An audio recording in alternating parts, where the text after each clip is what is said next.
the hour. So,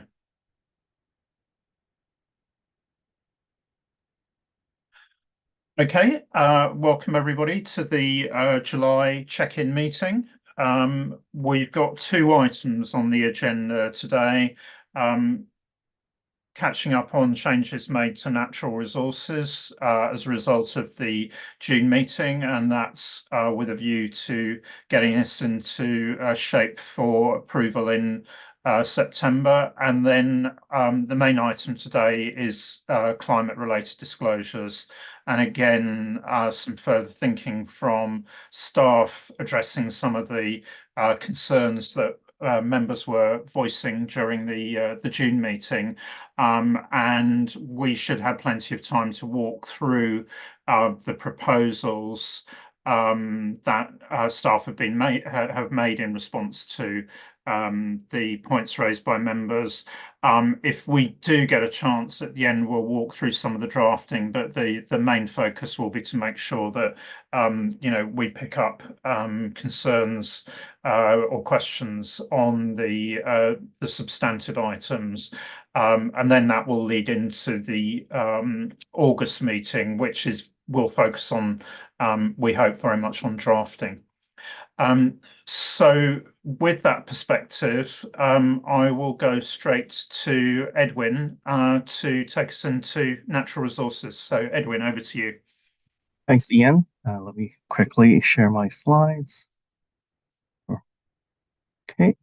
So a very brief slide summarizing what I've done for the check-in meeting. So there were 8 instructions from June, and only 3 of them related to drafting of the core text. So I've set them out or summarized them here on the slide.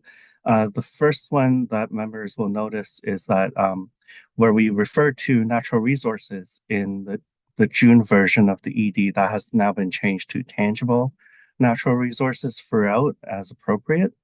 The second major change was we have amended heritage assets in IPSASB 45 to remove the references to natural and environmental features. And we've also added an AG to clarify that when there is an overlap between tangible natural resources and heritage assets, those items are within the scope of this draft ED.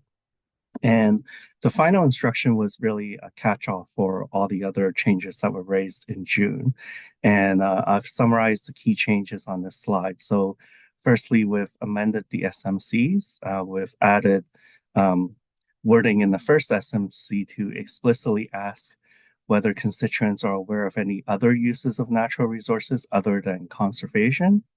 And then we've also added an SMC on the cross-references to IPSASB 45, and also added an SMC on the sufficiency of implementation guidance and illustrative examples. We've also changed the measurement section, so it now no longer refers to just non-exchange transactions. Instead, it refers to events that are not a transaction in an orderly market.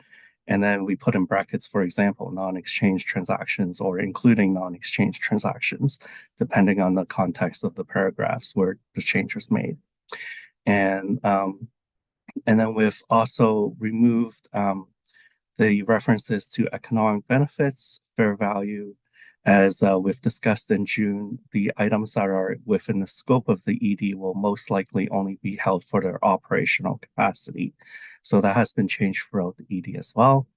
And finally, the last major change was there used to be a discussion in the core text about changes due to, or changes in recognition due to facts and circumstances.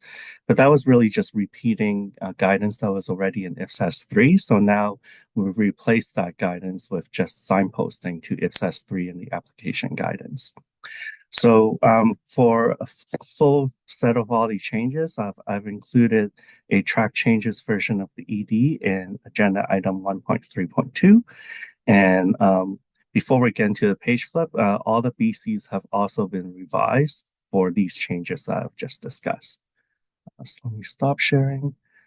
And Okay, thanks, Edwin. Yeah. It's a good overview. So what I'm going to suggest is we just look at those specific changes that you highlighted and walk through them one by one and just check whether there are any comments. So basically, we're on agenda item 1.2.1, and I just want to walk through each of those instructions and just check that everyone's comfortable with those. So the first one was Claudia's change on to tangible natural resources. So obviously that hits us right up front on the cover, which is where we picked that point up. I just want to check there's if there are any concerns in terms of the fact Edwin's just rippled that through the rest of the document. Yeah, Lynn. So I think you have rippled it through the document, except for you haven't in the scope paragraphs. And I didn't know whether or not it should be in paragraph 3 as well for the for there as well. So, Edwin, reaction to that? Yeah, it should have been.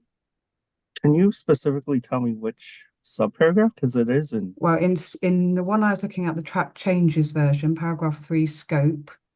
Yeah. And when you've got A through D, it just talks about the resource, not the tangible natural resource. Oh, okay. I see what you mean. Okay, I can make that change as well.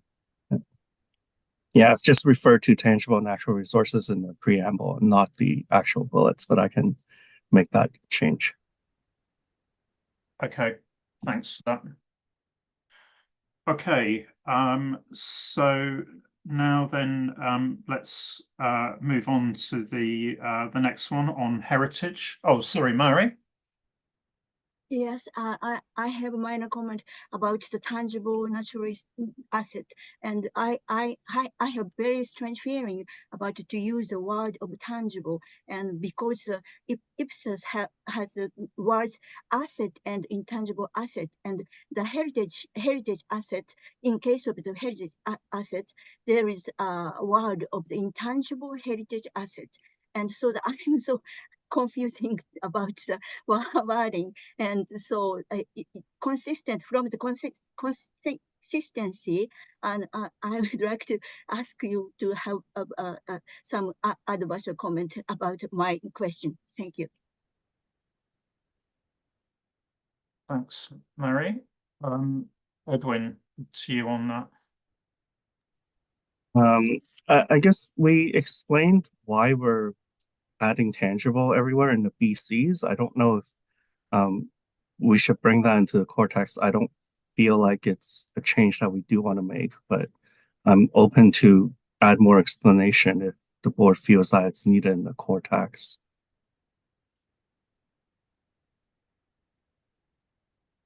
I mean, I think it feels instinctively like it's just being clear in the explanation about how we've arrived at that, and that may be that we need to explain it a bit more clearly in the basis for conclusions.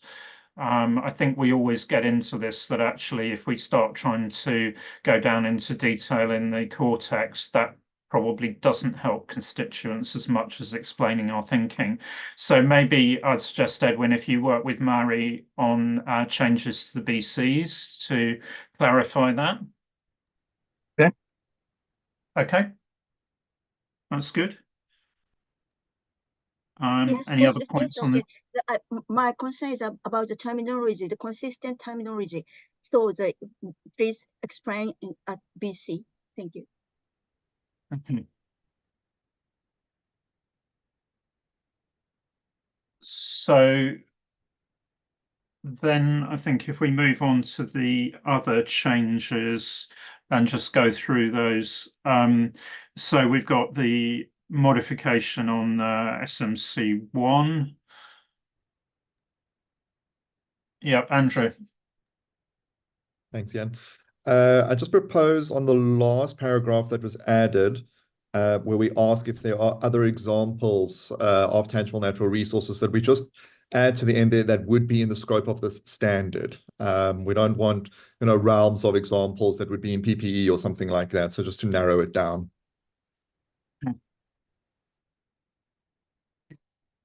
That's fine. So then moving on to 9B, removal of future economic benefits. Any comments on the way that's been done? Yeah, Lynn.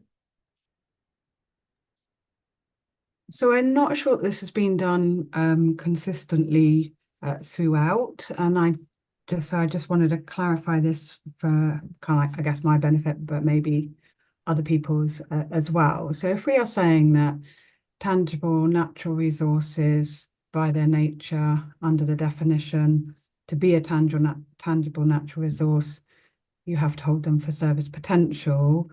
I question then where we've got in our scope section, and I know it's taking us to other standards, but we are taking in scope 3D. We are talking about tangible natural resources managed for sale or distribution, and in 4D we talk about tangible natural resources held for sale. So both of those examples are examples of tangible natural resources held for their economic potential. So that sort of, I got myself confused about what are we trying to say and do, and have we got it right if we are referring to these other ones that are saying you can hold tangible natural resources for economic potential. Edwin? Yeah, so I guess what we're trying to do in 3 and 4 is say that these are items that would meet the definition, but then they're not in this standard. So I guess if you were to apply the definition strictly, they wouldn't even be considered for scope. But this is almost clarifying so that there's no ambiguity at all that they're not in here. Now, I worry Yeah. that it causes that confusion because we've now taken out of the definition. So we need to kind of, it felt inconsistent when I read it, having taken it out of the definition, why I was then looking, is it possible or isn't it possible therefore? Or are they something, do they become something?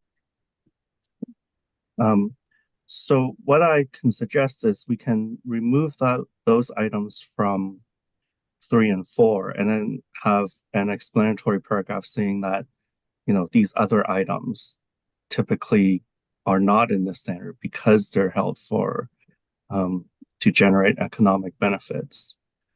So it's almost like it's no longer in this bullet point list, but it's explaining why it's not in here. So I think that you could do that. I think this needs. Yeah, I think it needs some, a bit. It needs a bit of thought. I can see arguments all which ways on this one. Andrew, can I just take your point then on this?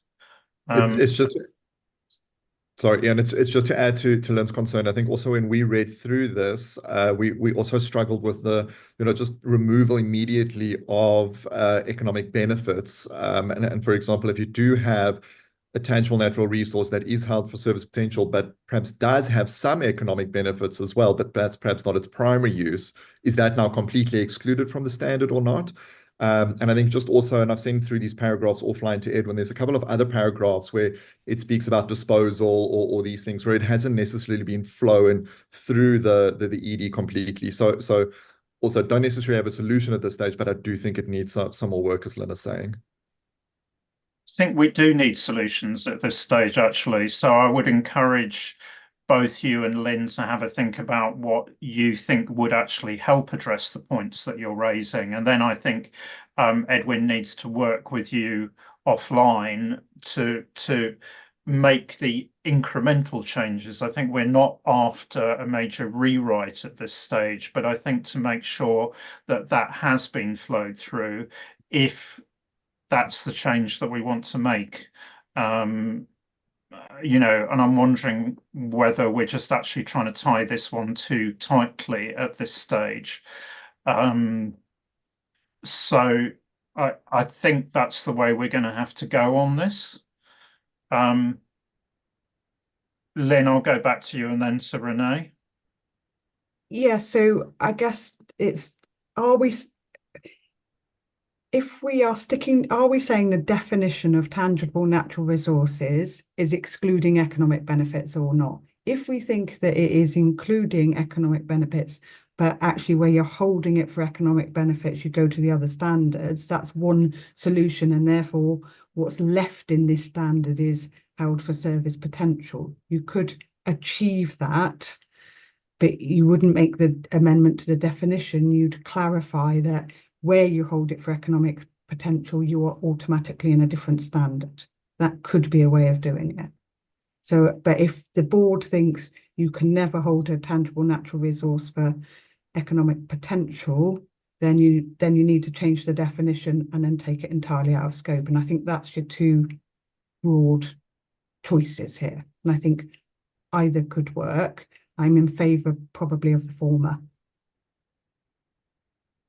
So I'll take Renee, and then Ross, I might go to you for because I think this is a matter of tactics, but I think what I am wary of at this stage, and I think we need to be wary as a board, is actually trying to really tighten this up, because I can see an agenda which is actually we want to make this so unlikely that it becomes unusable, and therefore we, so I'm just feel there's a slippery slope here. Renee? Yes, thank you. Actually, I was going in the same direction as Lynn has gone with her comment, so I'm not going to repeat it. I support the former as well, like her first approach. That's what I would have presented. Ross, just as somebody slightly outside this, but it would be helpful to get thoughts on this. Yeah, I can see the confusion if you scope it out and do it in the definition. So I think there is some work we can do working with the three members have spoken on this to kind of clarify the drafting to make it a little more clear. It's a little circular at the moment where you do it in both spots. So I can see Lynn's concern. And I do think it's worth us addressing now so that when constituents comment, they have more clarity on what we're trying to do here. So I don't think, to your point, Ian, I don't think it's major surgery. I think it's the logic of scoping and definition and what we're trying to include in as tangible natural resources and what's out. And I think the trouble is when you take it out of the definition and you're excluding it from the scope, it's kind of circular. So I agree. Let's take this away and work it up so that in September it's clear. That sounds like a good way forward. We'll go with that. Okay. So back into the paper, C9C, discussion on changes in facts and circumstances.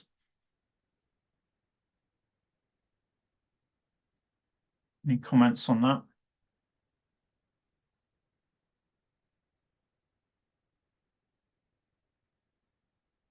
Okay, 9D, the references to non-exchange transactions and just loosening that slightly.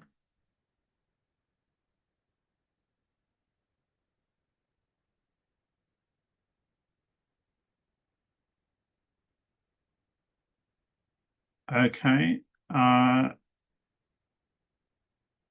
9E, which may be linked to that point that we've just been discussing.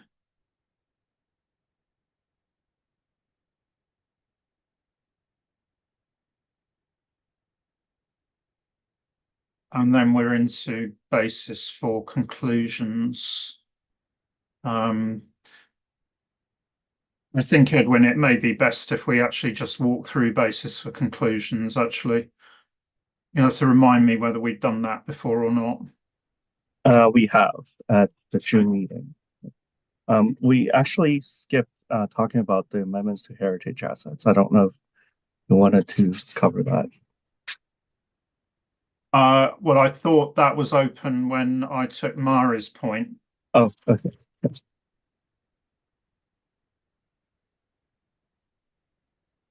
Okay. Any other points anybody wants to raise at this stage before we just have a quick walk through? Lucy? Thank you, Chair. My comment actually is on the scope objective to paragraph 2B. In line with our agreement that we use display and disclosure as part of the presentation, I suggest that we revise objective number 2B to indicate not only disclosure but the presentation. And also perhaps we can revise the objective of the ED, where we instead of specifying that this is for to propose guidance on the recognition, measurement, display, and disclosures, we can just say recognition, measurement, and presentation. Thank you. Edwin, see you on that? Yep, I'll make that change. Okay, thanks, Sophie. Lynn. Thanks, Ian. I'm not sure if now's the right point to raise it, but I remain concerned, and I think it did come up at the last board meeting, or certainly in discussions around the board meeting, around the fact that we are suggesting that you present these items or display these items as a separate line item on the face of the statement of financial position called tangible natural resources, and yet you have tangible natural resources in other category. You could have in other categories as well. I'm not sure we've resolved that in the drafting, and as a minimum, I think we should be asking as an SMC on that. So, Edwin, over to you on that. I thought I proposed a form of words in the meeting. I couldn't see that in the drafting. I don't know. Yeah, Okay.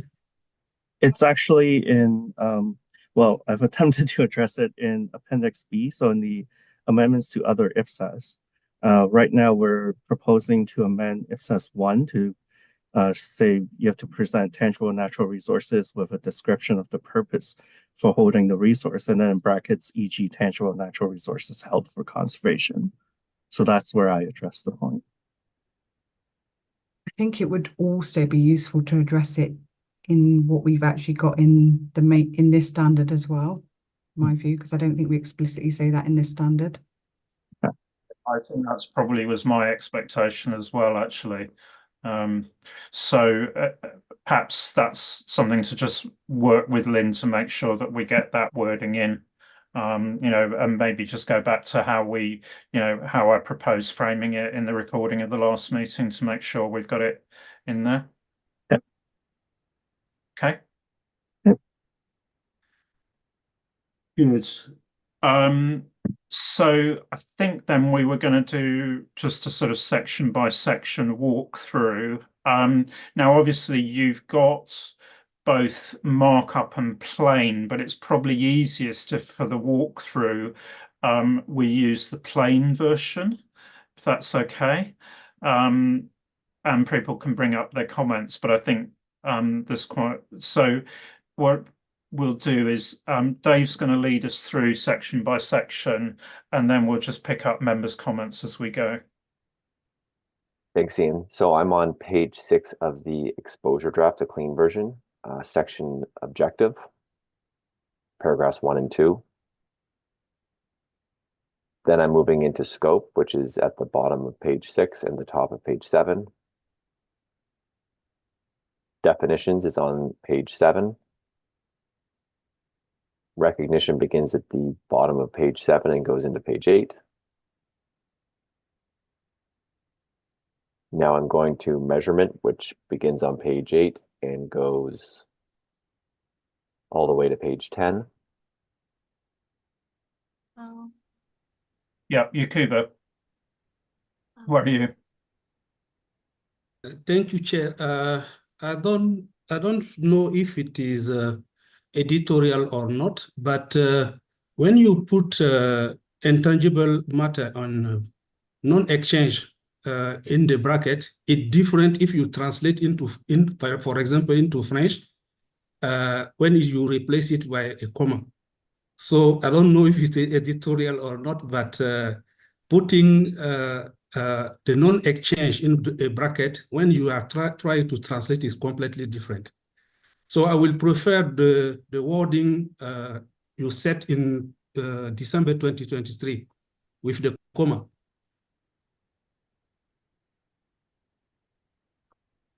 Are other members on that before I go back to Edwin?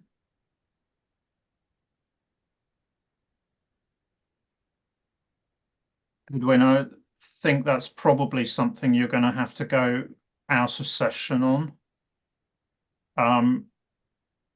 But I think that was probably Claudia's point originally, wasn't it?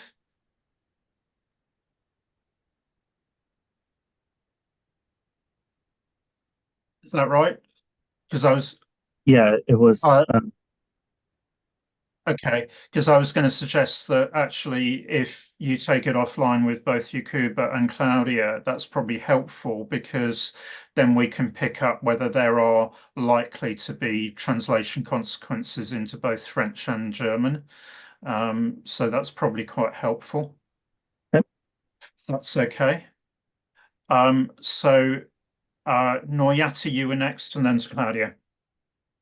Yes, thank you, Chair. I just want to know why the paragraph, sorry, paragraph 23 and the current value of tracking changes set is been removed. Is it because of there's some issues of avoiding, changes from the basis of measurement into another basis of measurement because of certain things changes?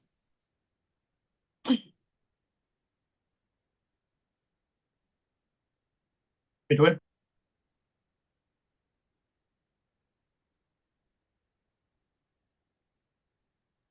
You're on mute, Edwin. Sorry, let me get back to Noriati on that. My Teams just crashed and I can't access the track changes version. Okay, we'll go to Claudia next, and hopefully you manage to recover that whilst we're. So, Claudia, to you. Thank you. I'm a little bit late. It's just recognition, reclassification. We have this paragraph where it says, it's paragraph 12, if the primary intended use of a recognized tangible natural resources changed, then we describe how it goes then to the other standards. But we didn't have any corresponding paragraph in the other standards on the other way around. So maybe you thought you had at first forest for holiness for using the wood, and then you change it to a national park, then you going to the other standard. So I'm not sure if you need in the other standards amendments, they could also go to the other side. Claudia, Edwin, back to you on that. So we have an IG on that, so I know that's not authoritative text. And yeah, I think it wouldn't hurt to amend the other standards to add that in, because right now Claudia is right. It is only, we do only address items that are coming out of the standard into the other standards. So I can draft some paragraphs and add that in for the September meeting. Not sure if I was just wondering whether we've got a parallel situation anywhere else. I mean, I think I would not put a lot of extra text in, because I think, the more text we start to introduce, the more problems we're potentially going to introduce. Ross, can you think of anywhere where there might be a parallel elsewhere in our literature? Off the top of my head, I don't have an answer for that. I'm just wondering if the reverse is expected to happen as much as the situation we've actually dealt with in this standard.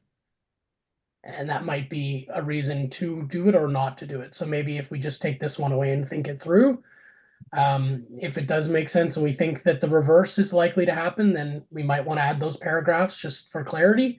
But if we think it's unlikely, they might be unhelpful. Okay. So I think that needs thinking through. Are you with us then, Edwin, in terms of the document?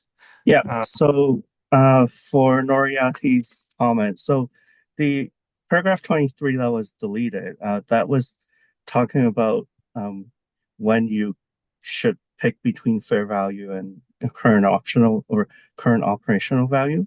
And because we're now removing economic benefits, and well, I guess in the scope, we're going to scope out items that are used for generating economic benefits. That discussion no longer applies, because if you have an item that would be measured at fair value, that wouldn't actually be within the scope of the standard. So that's why it was removed. Okay, Noriati, back on that. Oh, you're on mute.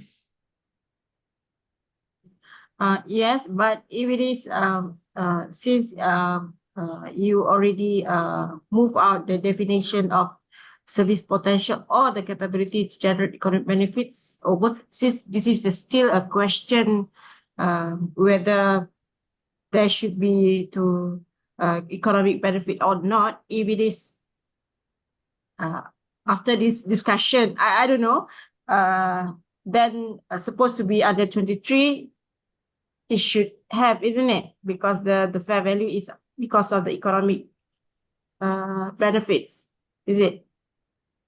Because I bring about the what Lynn's concern about the definition of about the service potential and all the capabilities to generate economic benefits. Right. So if we were to amend the definition to add back the capability to generate economic benefits, but we are scoping those items out, we would still not be within the standard for those items. So there's no need to talk about fair value here. So let's just say you do have a natural resource that you're using for economic benefits.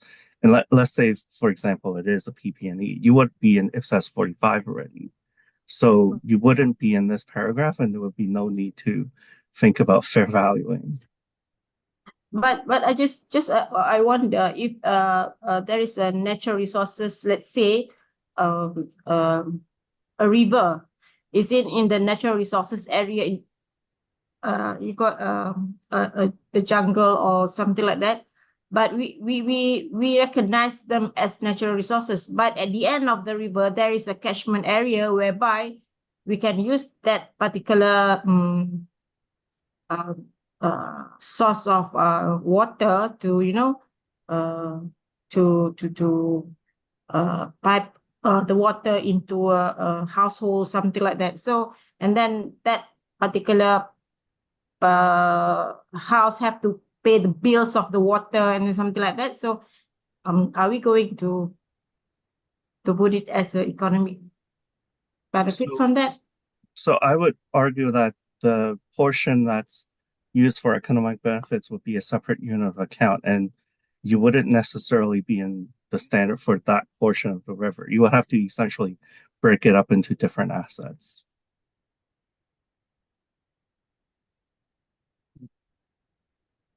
Thanks for Okay, that. thank you. Okay, so we go back into the walkthrough. So Dave, take us back in. So I'm in deed recognition at the bottom of page 10, paragraph 38 to 41. Then I'm into presentation, which begins on page 11, paragraph 42 until paragraph 58 at the bottom of page 13. And then effective date and transition at the top of page 14, paragraph 59 to 63. So that brings us into the application guidance. I'll do the first two. Oh, sorry. Yeah, Yakuba. Sorry, I do have a question on page 10. I noticed that the paragraph 34 was deleted. It was related to depreciation for component. I'm wondering why it is deleted. Oh, yeah, so that should have been a move. It was moved to the AGs. Because Okay. if you recall at the June meeting, there was discussion of moving guidance from the Cortex to the AGs. Yes. Okay, so I read also the AGs, but it wasn't so clear to me. This is why I'm asking. Okay.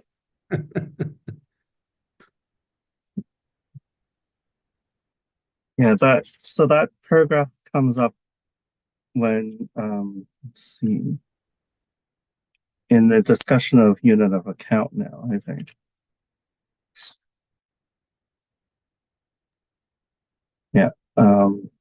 So just for clarity, you've moved that paragraph into the AGs so that it hasn't changed the requirement. It's just that it now sits in application guidance rather than core. So it remains authoritative. Mm-hmm. Okay. Yes. Good. Any other comments on the core text before we move into the application guidance?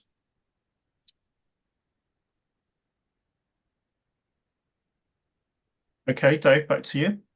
So application guidance, page 15, I'll do AG1 and AG2 together.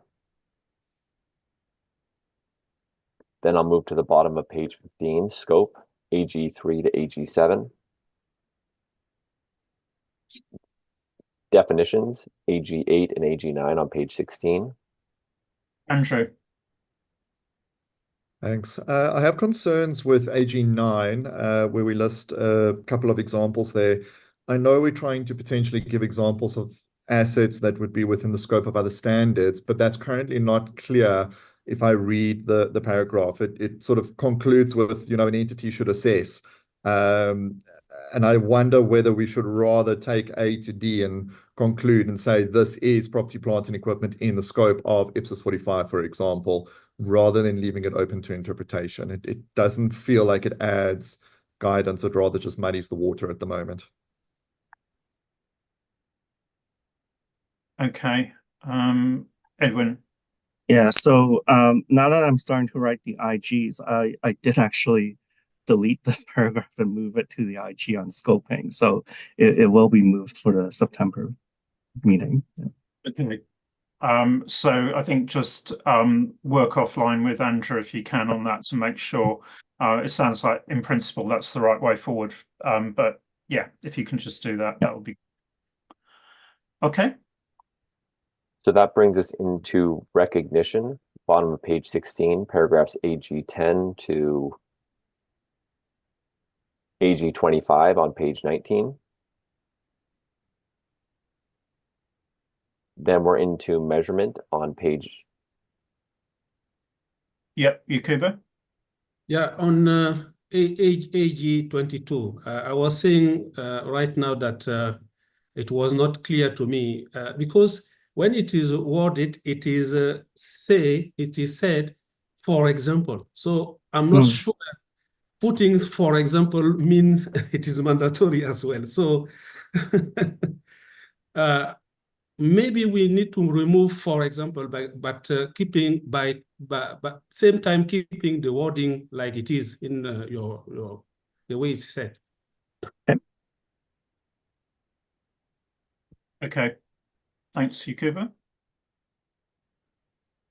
So that brings us into measurement at the bottom of page 19, AG26 until AG34 on page 21. Then presentation on page 21, AG35 until AG36. And that finishes the application guidance. So just to check whether there are any remaining comments on the application guidance.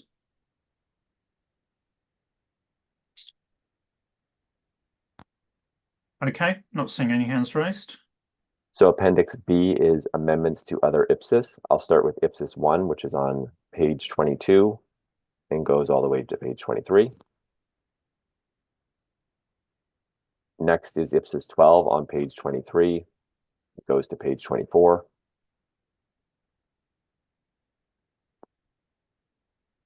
Yeah, Camira. Thanks, Chair. Thanks, Chair. Sorry, I'm a bit slow here. I'm in IPSAS 1, paragraph 134. It was not clear for me why this project on natural resources derived this amendment to IPSAS 1, because it seems like the paragraph is not referring specifically to the tangible natural resources. So it just came into my mind, why was it this project causing this amendment to IPSAS 1? Thanks. Thanks, Camilla. Edwin? Yeah, so this paragraph is talking about this or presenting a natural resources as a separate line. So it's instead of adding a new paragraph, there's already a paragraph talking about disclosing PP&E. And so that's why I've amended it to add it in there as well. Oh, sorry, this is on accounting policy. So yeah, so it's similar to the disclosure of accounting policies for PP&E. So that's why I've, instead of drafting a totally separate paragraph, I've just added tangible natural resources to it, because it's really the same principle where you have to talk about accounting policies for how you're grouping these items. Okay with that, Camilla? Yep. Okay, thanks. So move us on then, Dave. So next is amendments to IPSAS 16, bottom of page 23 to page 24. Then amendments to IPSAS 27, page 24 until page 25. Amendments to IPSAS 45, page 25 to page 26, and that finishes amendments of IPSAS. Okay, so just checking whether there are any other comments to pick up on that. Amendments to other IPSAS.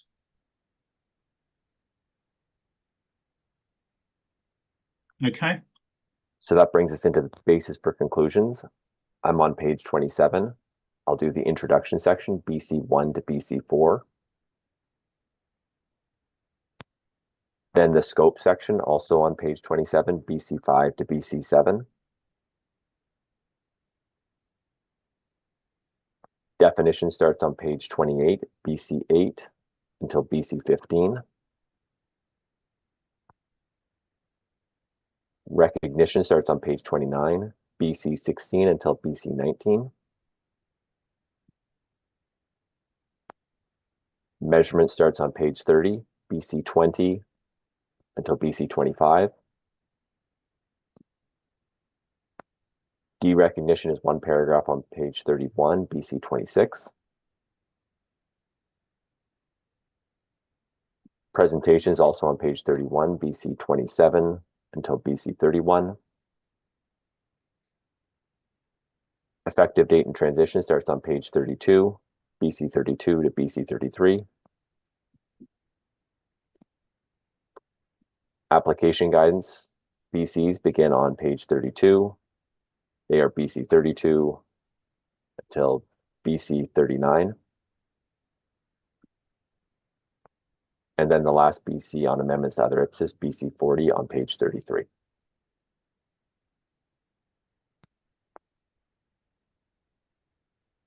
Okay. So just checking there are no other comments on basis for conclusions. And that wraps up the document as well. Okay. So just then in terms of walking us through between the work between now and the September meeting, Edwin, to you. Yeah, so the plan is, well, I'm going to change the core text for what we've just discussed at this meeting. And I've also received a number of comments from members offline, so I'm going to implement those. And then the plan for the rest of the quarter is to draft the implementation guidance and illustrative examples. And I'll be working with the task force on that. So in September, we're going to get a full ED that has both the core text, AGs, and the implementation guidance and illustrative examples. And those will be in accordance with what was agreed by the board in July.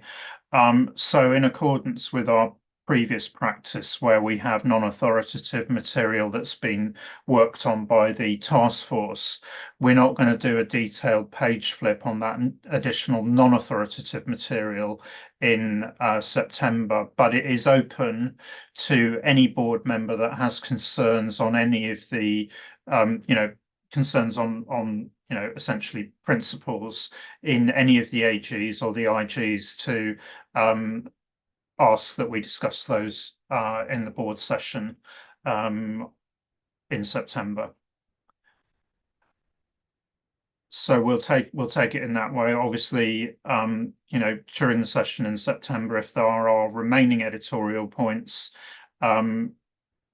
either on the core document, the main document, or that implementation guidance, those can be dealt with offline, but subject to the review of those things coming out of today and any matters of principle from IG and IE, we'll move fairly quickly to a vote on the document in September. So just checking everybody's clear now on that process. Edwin, anything else from you then before we move on to climate-related disclosures? No, that's all I need. Okay, that's good. Thanks, Ross. Just Yeah, back to you before we... Just one more point on the task force review of the non-authoritative material. A subtle addition, the task force, if it identifies anything of substance, it can refer back one or two of the examples to be reviewed as well. So just to make that clear, that if the task force is comfortable with everything, it won't make recommendations. The board will review the document. If anyone has points, they can raise them on an exception basis. But if the task force does identify one or two of the IGs or IEs that it thinks the board should review, it will make that recommendation to the board specifically, and we'll have a paper on that. And this is the process we've used in the past, most significantly when we were finalizing the financial instruments exposure draft a few years ago. Thanks for that clarification, Ross. I think that's helpful. Good. So with that, we move then into climate-related disclosures. And we've got a number of papers that we're going to look at from staff. Handing over then to Celine and Karen. And I think, Celine, you're going to lead us off then in terms of work done, timetable, and so on. So over to you. And thanks, Edwin. Ian, you can hear me? Yeah, we can hear you. All right, so today we'll go through the agenda papers. I think I'll jump right into it.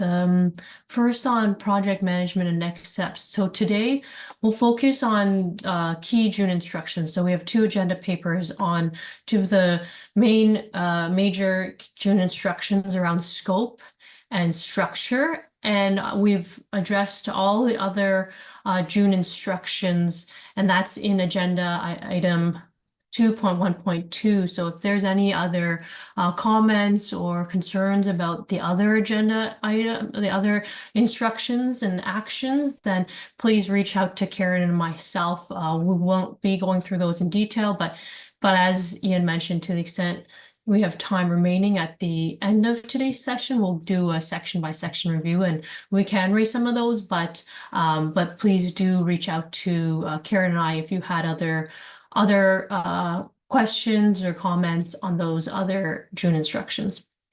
And then after the two items on June instructions, Karen will walk us through the proposed topics for IGs and IEs and the approach that we've taken to that. And we'll go through each of those one by one. And then we'll come back in August. We'll take the instructions coming out of today and work through the comments that we've received so far from members, and work those through the drafting and bring that back for our August check-in. And together with that, we will have the full draft of the IGs and IEs is our plan, for the board to have a chance to review those before September. And so just to clarify, for the August check-in, that's August 22nd, and it will be an optional check-in. So it will not be live streamed. We will not have minutes, but we will record our decisions and instructions and certainly, of course, action those. So that's for the August check-in. And then that will bring us to September. So you'll see in the instructions in agenda item 2.1.2, the SMCs will work on those and draft those in the coming months and bring those together with the final draft ED in September for approval. And so we've added post-approval to give a sort of highlight and mentions the things that we're looking forward to, assuming approval in September. We would publish the ED for consultation in October, and there is the opportunity to be part of the World Bank annual meeting as a launch for our exposure draft. So that is happening in October, and we've had discussions, with the World Bank, and so there is that opportunity.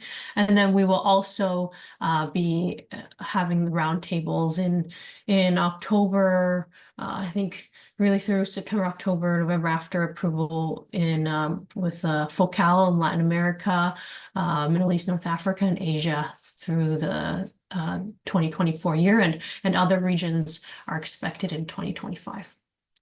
So maybe I'll pause there, Ian, if there's any questions or comments before I get into the agenda papers. Just check whether there are any comments. Not seeing any hands raised, so I think we move into the substantive items. Thank you. So the first paper is really on the scope, and this was clarifying, coming out of June, the concepts, own operations, public policy activities, I guess we had called it before, and how, to help people navigate the standard and really identify what applies to them. And so this flow chart we presented at the end of the June board meeting, and it's similar, but there are some tweaks to it. Thanks for everyone's comments coming out of that June meeting after it was circulated. And so we've made some updates to it. But essentially what you'll see is those fall into two buckets of disclosure categories. So all roads lead to really that blue bucket on the right. Really, we expect that all entities would be providing some disclosures about their climate-related risks and opportunities to their operations, and that's really that S2 aligned cortex on own operations, and then only where they have climate-related public policy programs would they be providing those disclosures to the left on the green bucket about those programs and their outcomes. And so this flow chart is meant to help them guide them through the decisions, but also gives the paragraph references to help answer and understand the question and what that's asking. So if we walk through it just quickly from the beginning, does this entity set public policy programs? Paragraph AG 19 explains what are public policy programs. It walks through those examples, and it directs you to set that concept that these are those external sovereign power exercising policy programs. So this is meant to address some of that confusion as well about the internal external policies that we talked about back in June. So that is explained in AG 19.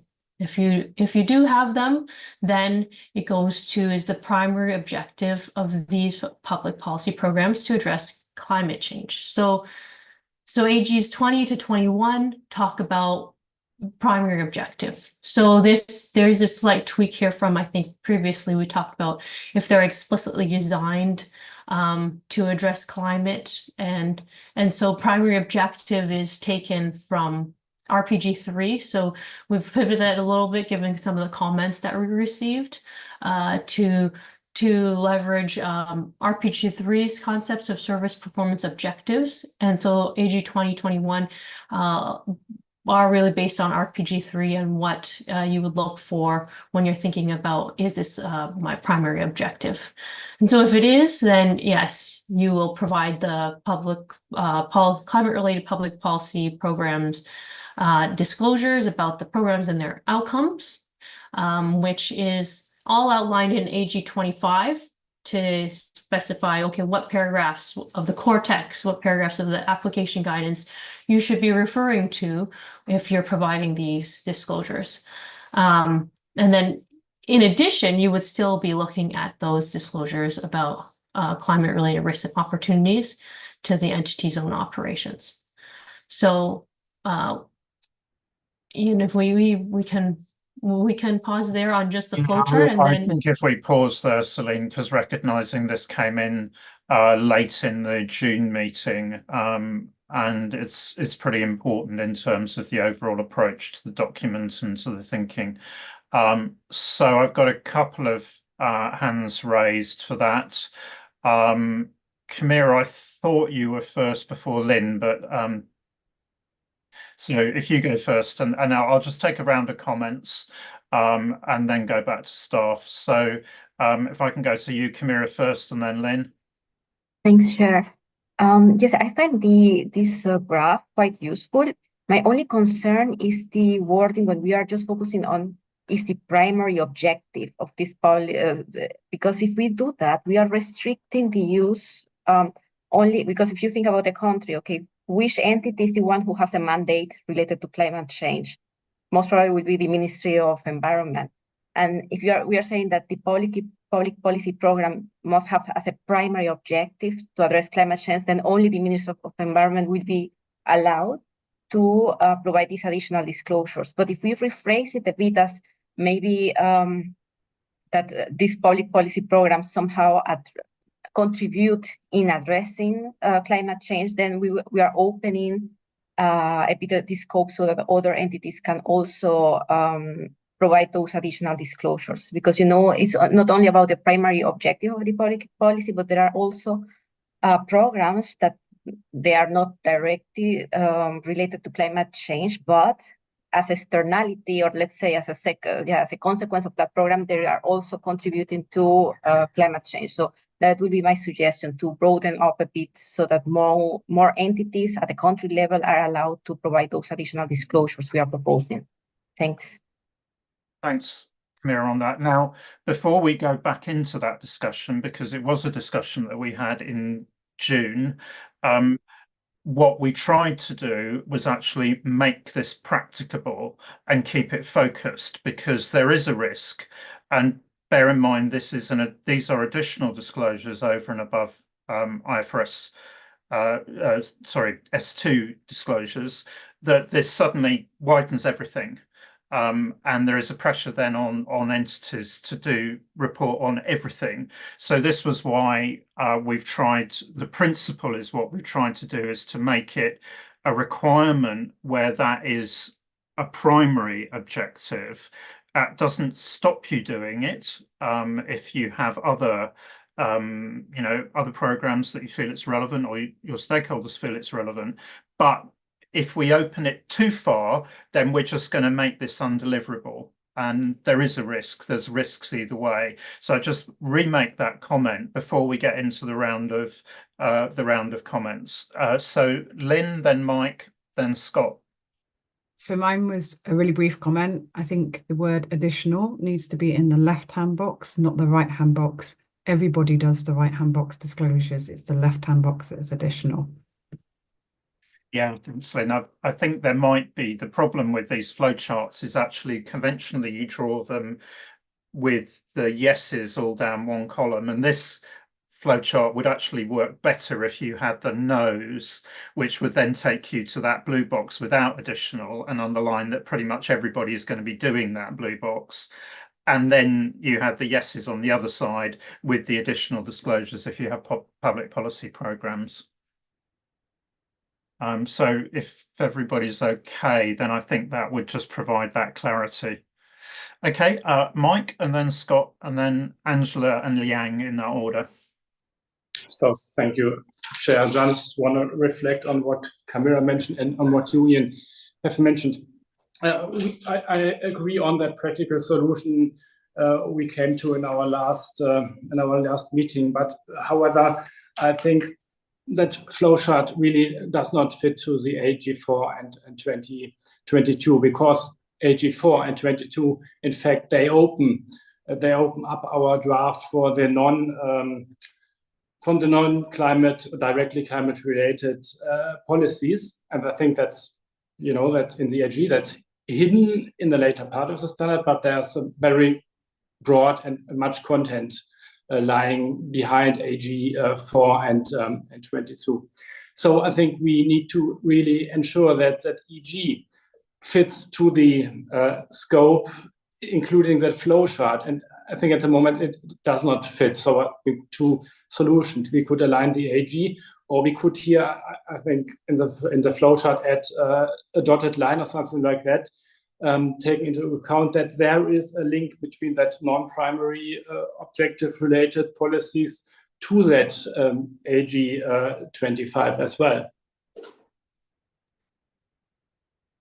Thanks, Mike. Well, let's go with clarification of the AGs at the moment to keep the overall flow in terms of the flow chart. Scott. Great, thank you, Ian. Before we dive deeper, I really felt the need to thank our staff, Sion and Karen, for putting Humpty Dumpty back together again after our last meeting. I think it was a great. I wasn't sure exactly what I was going to expect, but I was very pleased that I was able to follow the document and see what goes on. So I do have a comment, but before I said that, I wanted to recognize the significant effort that actually took place on our behalf. I think it was well done. So I do want to comment on that. I'm going to pick up a little bit what Camilla's thought is that I'm concerned about the word climate change. And that I know we're trying to narrow it down, but using climate change is going to force us to define it. And if you try to define it, you're going to be really challenged. I went out and I Googled all the people at UN and European Union, and they're all different definitions. And you may be surprised what a lot of times climate change only refers to greenhouse gases. And so I would recommend, I know we don't want to use climate-related risk and opportunities, because that gets us back to our own operations, and that can be confusing. But I would recommend we just talk about climate-related and provide the boundaries in the application guidance. I think that's going to be easier than trying to define climate change, because I think climate change is going to be a really tough task here. So that would be my comment on that. Okay. Thanks, Scott. So we do need to think about how we use climate related then in this standard, and see whether in the way that we've used it, we need to, if you like, back out or make more general any of the references from S2 in order to fix that point. Because if we go for climate related, then hopefully that avoids that hole that you've alluded to. And just to iterate the thanks to staff on this, I was in Toronto last week with the staff on a number of issues, but I know how much time and how far both Celine and Karen moved this last week. And we did give them the out that they didn't have to give you the whole document this week, but they said, no, we think we can do that. So just to reflect those thanks on behalf of the board, and to say for board members, I did see how much work went in, and we were working round the clock, with Karen working overnight and joining us very late at night for discussions in Toronto. So thanks, Scott, for reminding us about that. Angela, to you, then Liang, and then Claudia. Thank you, Chair, and yes, thank you to the staff.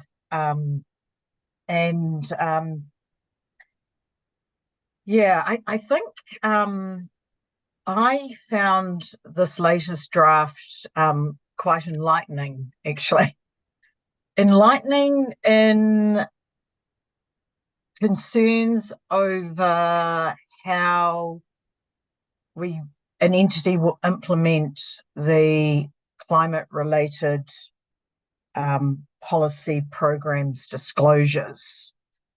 And I think where it stems from is, I think it's finally dawned on me, and maybe it's an education thing, but it seems to me the whole disclosure standard is set up on the basis to fit the greenhouse gas protocol corporate value chain.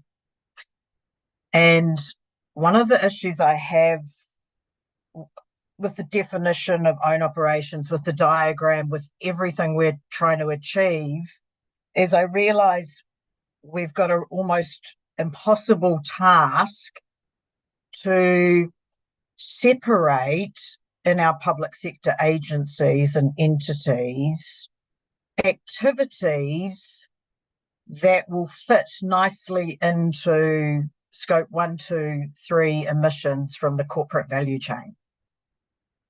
I don't know, it's probably dawned on many people before, but because the drafting's so much clearer, it's very clear to me now why we've been struggling with how do you describe the activity that fits the disclosure that already exists in S2. And then what does that mean for entities that primarily provide services of policy? And I think knowing that makes me understand why I really struggle with the own operations definition and the constant need to separate, or the constant going back and forth as to why we need to keep talking about these two separate things. I think the risk is that anyone reading, a constituent reading this from the start of the document without having knowledge of the corporate value chain, it's not intuitive necessarily. So that's something I'm grappling with. I think in terms of Lynn's point on the flow diagram, I agree with, it's definitely the blue box. All roads lead to the blue box. I like that slang, thank you. In fact, I think that the diagram provides too much emphasis on the additional disclosures and not enough explanation. It could be in text, but the diagram, and I know diagrams are always difficult, there's very few words on the main part of the standard, which is S2, and it's mostly focused on these climate-related policy programs. So I think some rebalancing, either in words or diagrams, I don't have the solution. But I think my concerns, and maybe it's as we go through, is I have actually now become confused with what sort of disclosures an entity would, what they would actually disclose in relation to climate-related policy programs. And I take Kamira's point, because I think I raised that in June around, what about programs with significant climate-related impacts? And there was a very clear instruction in June that for cost-benefit reasons, we were limiting this first exposure draft to climate-related. So I understand that decision, but I tested myself. Why is it such a concern? Because I went right through the standard as if I was a preparer, using the carbon tax policy example. And what I found is that using S2's headings, I think they're called pillars, headings, and the questions you were asking around that policy, it wasn't clear what you wanted or what IPSASB wanted in terms of the disclosures. And I mainly got confused between, are we talking about the outcome or Sorry, impact? Angela, I think you're picking up quite a number of points, and I'd rather pick Yes. those up as we Okay. go through. Yes. I mean, I think the point that we've already covered is that we do need to make sure that the AGs support the diagram, and that they are clarified. And certainly you're right that there have been changes made to terminology, and we'll pick those up later to clarify cool. the whole point about value chains. Yes, thank Then you. I'll if stop we there. can, yeah, Yep. and then if We'll we come can back. I thought actually, so. yeah, and then if we can have a look later at the disclosure requirements on public policy programs, because you know, certainly other members have brought up issues in terms of clarity on those now that we've got clarity on the split between S2 aligned material and that. So if we can come back and pick your comments up as we go through on that. So if I can go to Liang, then Claudia, then Renee. Thanks, Chair. I have comment about the location of the flow chart.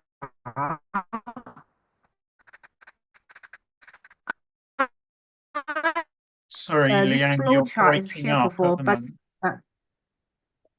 moment. can you hear me now? That's better. Yeah. Better. Okay.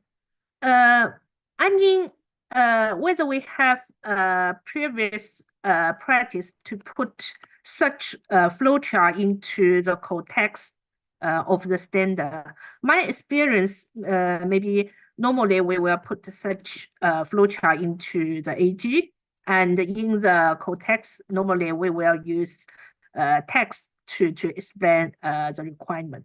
So maybe we can consider whether we should put this flowchart into the AG. Thank you. Thanks, Liang. I mean, as it's a new standard, I think we can do what is required for this standard. And probably here, because of all the comments that we've got, that's the reason for having that in the scope section, is to help people navigate through the document.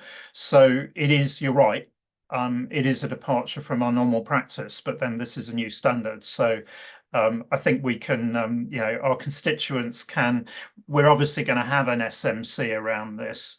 And I think they'll forgive us for violating our normal practice on financial reporting standards. Ross, you want to come in on that before I go to Claudia? Yeah, I mean, it's not the first time we've done this. We have had standards in the past where we put a flow chart in to help people, and the feedback we've had is sometimes a visual is helpful in people navigating the text. So we're not adding anything that's not already referred to in the text, and I don't see any problem with it. I think we should be thinking about if it's helping with clarity on how to apply the guidance, we should leave it in. And it is an exposure draft. If people feel strongly that it's not appropriate there, they're always available to tell us that. And usually if they don't like something, they will tell us. So I wouldn't focus too much on that today. Yeah, you're right, Ross. I think we can rely on our constituents to tell us if they don't like something. Claudia and then Renee. Thank you. I would like to add something what was already Mike and Camille brought in. Maybe Angela also is a little bit. It's the second question in the diagram. For me, it's not clear if you're talking about the whole entity or only about a certain program. For example, we have in Zurich, we have a parliament who's responsible for setting laws. Any public policy program as a law is finalized by the parliament. There will have never the primary objective only to produce public policy programs to address climate change. They have the whole. So following the discussion, I think a few part of the confusion is coming from if you're talking about a single public policy program, a certain law, for example, subsidies to e-cars, which the government is providing, then we can report on this certain program. Or we're talking about the whole, all programs they are preparing, and then thinking about if they're doing the priority objective of all their whole programs they are setting belongs to climate change, only then have to come to this disclosure. And I think this is was still confuse me if you're talking about one single program or the whole entity or whole programs an entity is producing. Okay, thanks, Claudia. I'll go to Renee and then back to Celine. I think we can address, though, your points, Claudia, in terms of referring to the entity in that middle box, which would help anchor it, and then look at the wording a bit more, perhaps, offline between you and Celine on that. Renee. Yes, thank you. I also reflected on the order of the diagram. I would have started with the nose, and then I would have ended up with the policy programs as the second step, because everyone's going to have to do the first one. And I picked up on the word additional as well. I would just remove it, and I would address the two streams. I'm calling them streams now. Like on their own merit, right? Not one being additional to the other. It's obvious that they have to work in addition to each other. On this conversation on whether it's programs or at the entity level or at the program level, to me, it's very clear that it's at the program level. And there could be different entities within a reporting entity that are contributing to climate-specific programs, or they have their own. They don't need to be called the environment department to be having a direct program related directly to climate.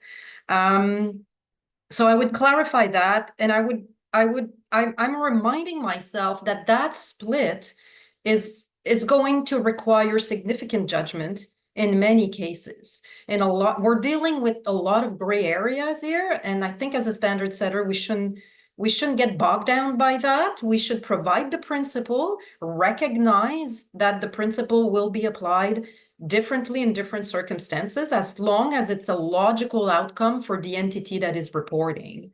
And that is my reflection right now. Let's try to not overthink that. And to me, it makes a lot of sense that an entity is reporting program activities and its outcome very separately than its operational activities and the risks and opportunities related to either operating a service delivery or operating a policy program. Operations are below, down at the operational level. And then this one is the policy programs. It's up at the strategic policy setting level. I think the drafting needs a lot of work still. But to me, the intent of what we're trying to do is clear. Thanks, Renee. I think that's helpful. So, I mean, clearly we're still not there yet on this. I mean, on the whole, it seems that the diagram does help in terms of, at least it surfaced the issues. Clearly, it would work better if we flip it so that we have the nose first, and that emphasizes the S2 aligned part of own operations. But we've had the points there about particularly that second box about primary objective, Scott's point about climate related rather than climate change. And I think we do need to bottom that point between Renee's intervention and Claudia's intervention in terms of how do we draft it to get that sense over about it's a program for which the entity is responsible for operating, how we get that into that box. Mike's point was then having got the flowchart right, if we go down that option that he suggested, that we need to make sure that the drafting in the AGs is very tight so that it entirely aligns and supports the way in which the flowchart operates. And then we do need to acknowledge the grey, and I think that was Renee's point, but it also goes back to Camira's point, and that there is that option, you know, if entities desire to go broader, but we're trying to balance that. And I think we will have to ask an SMC on that point. So I think that's been a helpful discussion. I think it's shown very clearly where we still have problems with operationalizing this sort of approach. Celine, any questions from you in terms of what you've heard?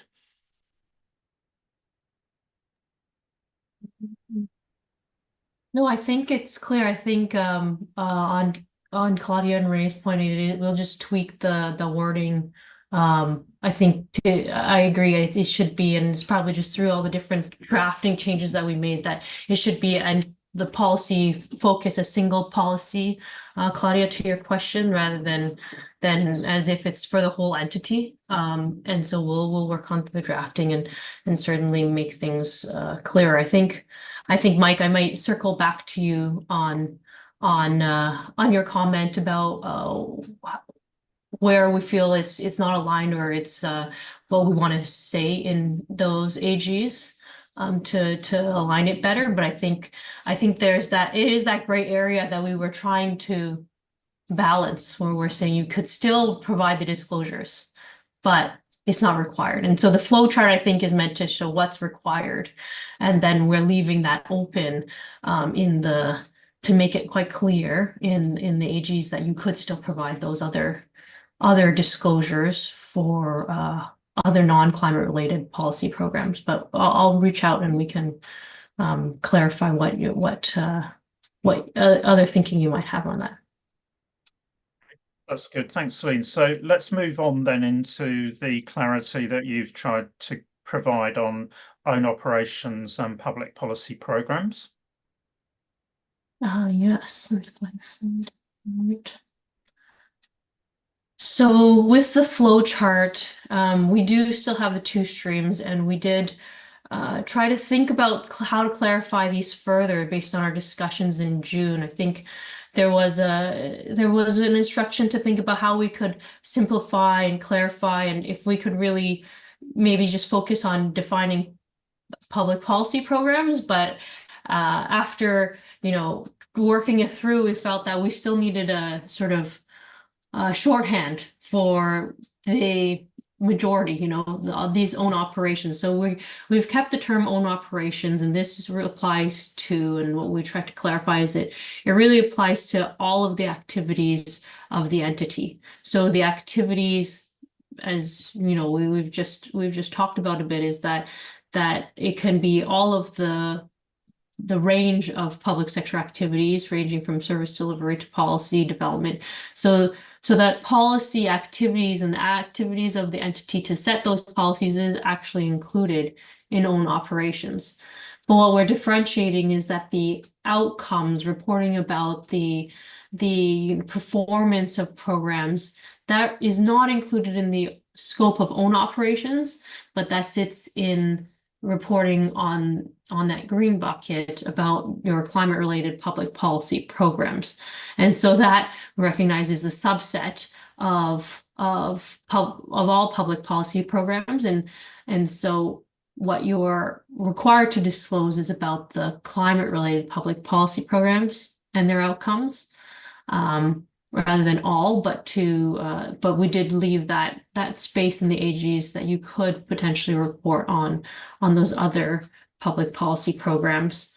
And I think coming out of this, we reflected the changes in the definitions and in application guidance. So from the own operations perspective, we really tried to align as much as possible with IFRS S2, since we're applying the principles, the disclosure requirements from S2 for own operations. We want to make sure that the concepts are consistent. And so we've refined the definition, say own operations. It includes all the activities, but not the public policy programs. and the outcomes themselves. And then we've aligned the definition for operation model with S2. And then value chain, we've clarified in there that we don't, to Andrew's other point, that the downstream, say, scope 3 for public policy programs is not part of my value chain, because of the challenges with that. But the activities are part of my value chain.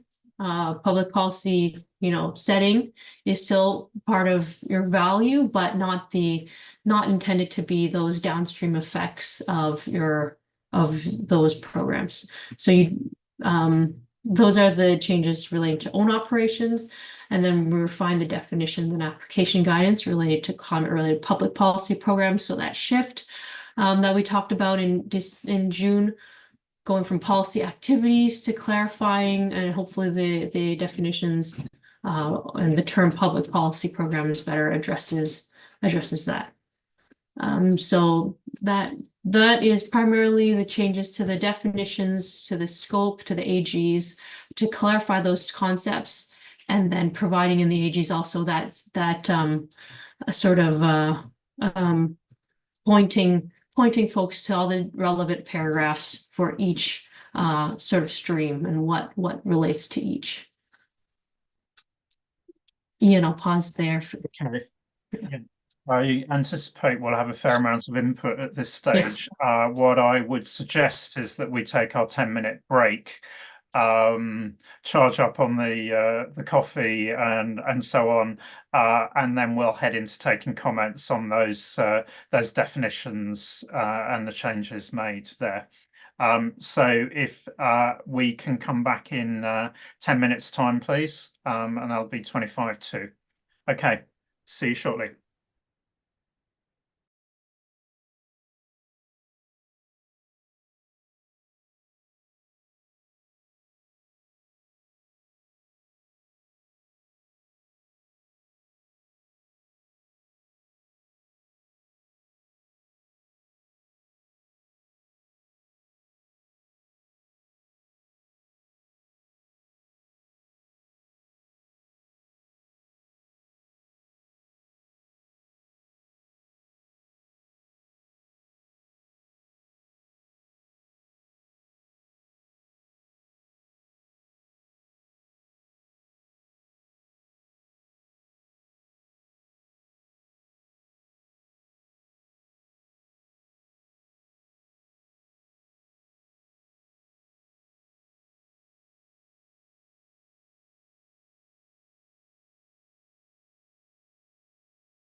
So just pause for a moment whilst everybody comes back on screen.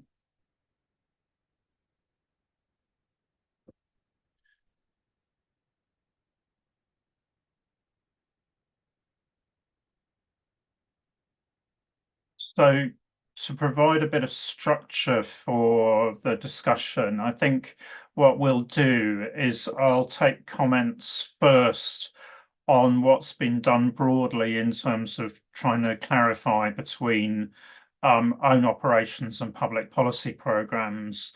And then I'll take comments on the specific changes, and we'll just work through each change in turn that's outlined in the paper 2.2.2. So can I take general comments on what's been done to clarify the drafting on own operations and public policy programs? Yeah, Renee, you're first. Go ahead. Yes, thank you. So I agree with the direction, how Celine explained it. I agree with what our intention is. I don't believe, though, that we've been successful at updating the own operations definition to achieve this, because by just simply saying that own operations is everything other than policy programs, to me, it's not working, because we do explain very nicely in AG4 that own operations also include the operations of the public policy program.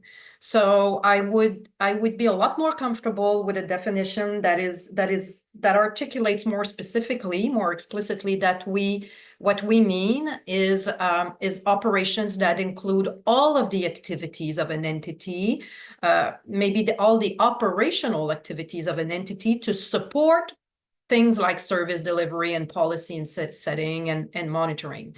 So, I mean, I'm just paraphrasing here. Like, I think the definition needs work. That's my point, number one. And point number two, because Celine did touch on value chain. I don't disagree with how we're defining public policy program. I, however, don't believe that we need, in order to do this for the purpose of the standard, that we need to exclude public policy setting from a government's or a sovereign entity's value chain. To me, the value chain is already defined, is already a fact that exists outside our standard setting process. And to say that a government's value chain doesn't include its policy setting, it's part of a government's value to set policies in order to influence other sectors. So I still think we can achieve what we want to achieve by clarifying what is a public policy program. I don't think we need to change the definition of value chain. That's my point there. It's the way we do it. I don't think we need to go that far. Thank you.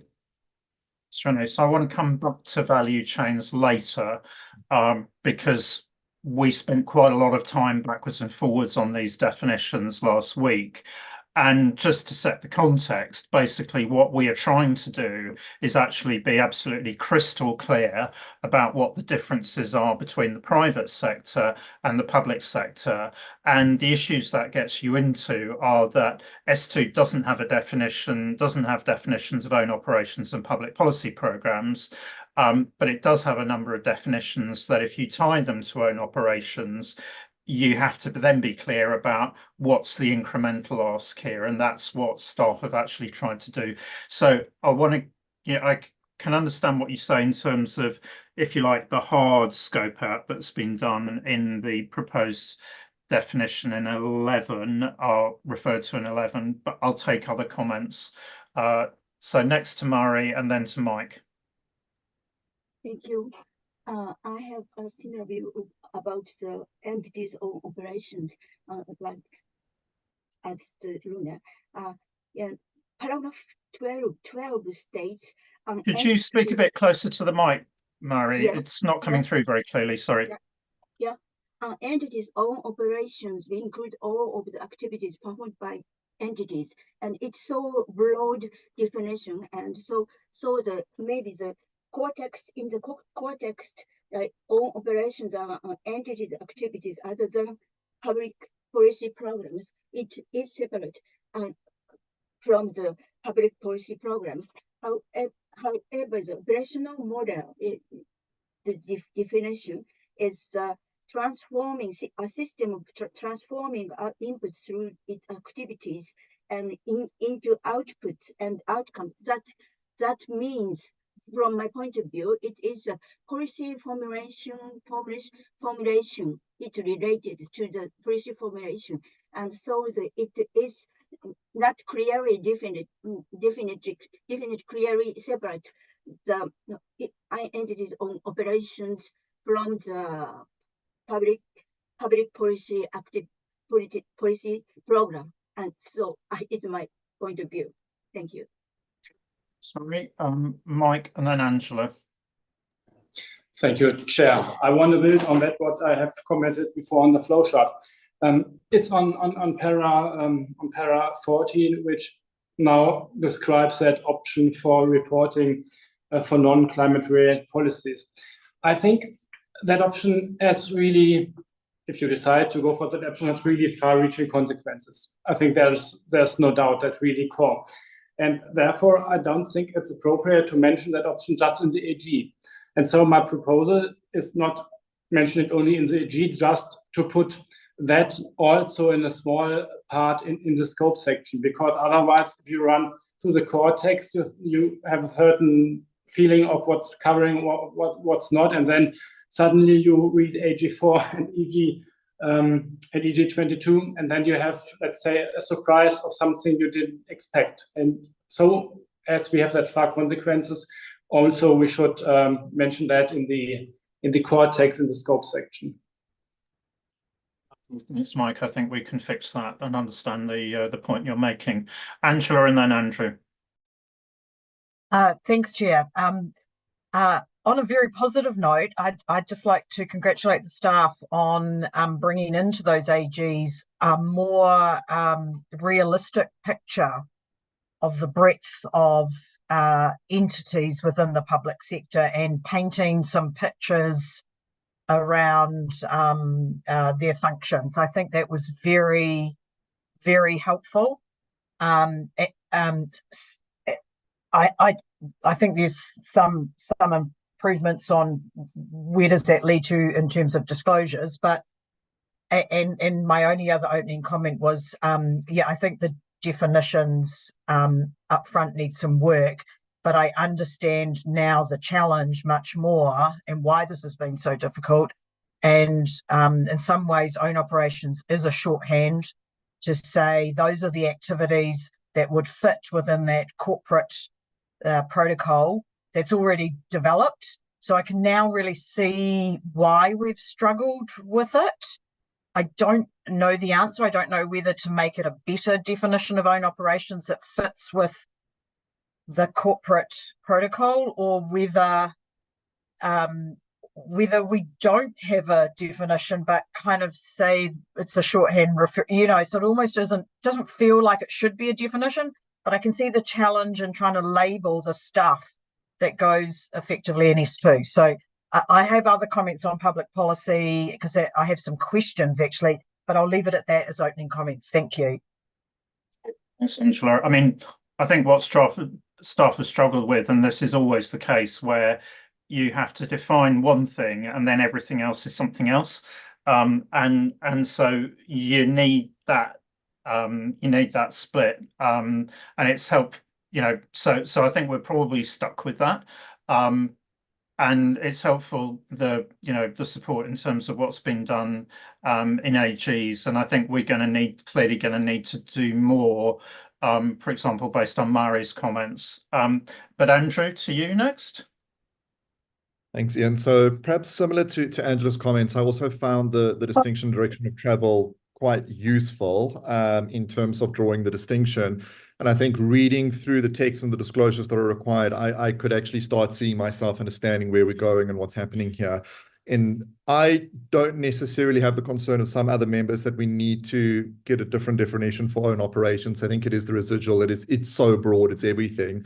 And that if we get the scope out right on the public policy program, and in my mind, it's really what is the effect of those on others? That's really, I think, what we're trying to get out of here, because that's the outcome.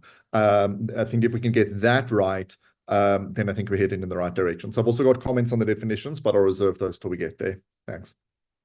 Okay, thanks, Andrew.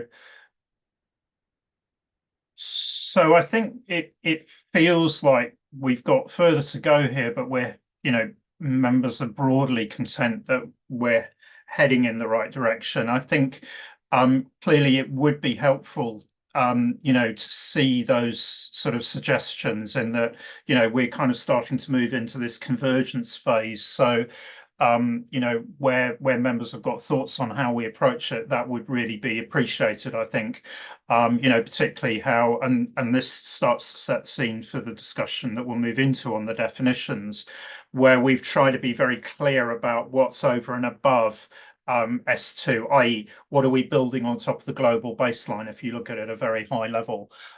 So I think if you've got specific suggestions on the additional drafting, that would be really helpful. And I think perhaps having sort of had that general discussion, what we might then do is move into just picking up the individual definitions.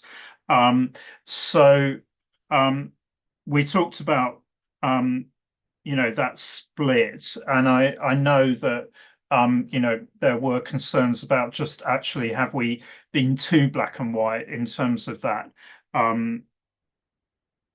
what we've got there, but maybe I'll just take any specific points people want to make on own operations to begin with, and I'm just moving through maybe we've done that. So let's move then into the detailed definitions in 15 and 16 in the paper.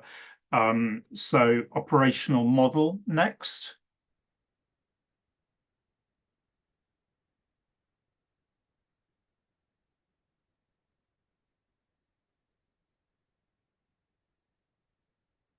Then we come into value chain. Renee, are you on operational model or value chain? Yes, I'm sorry. I was looking for my mouse.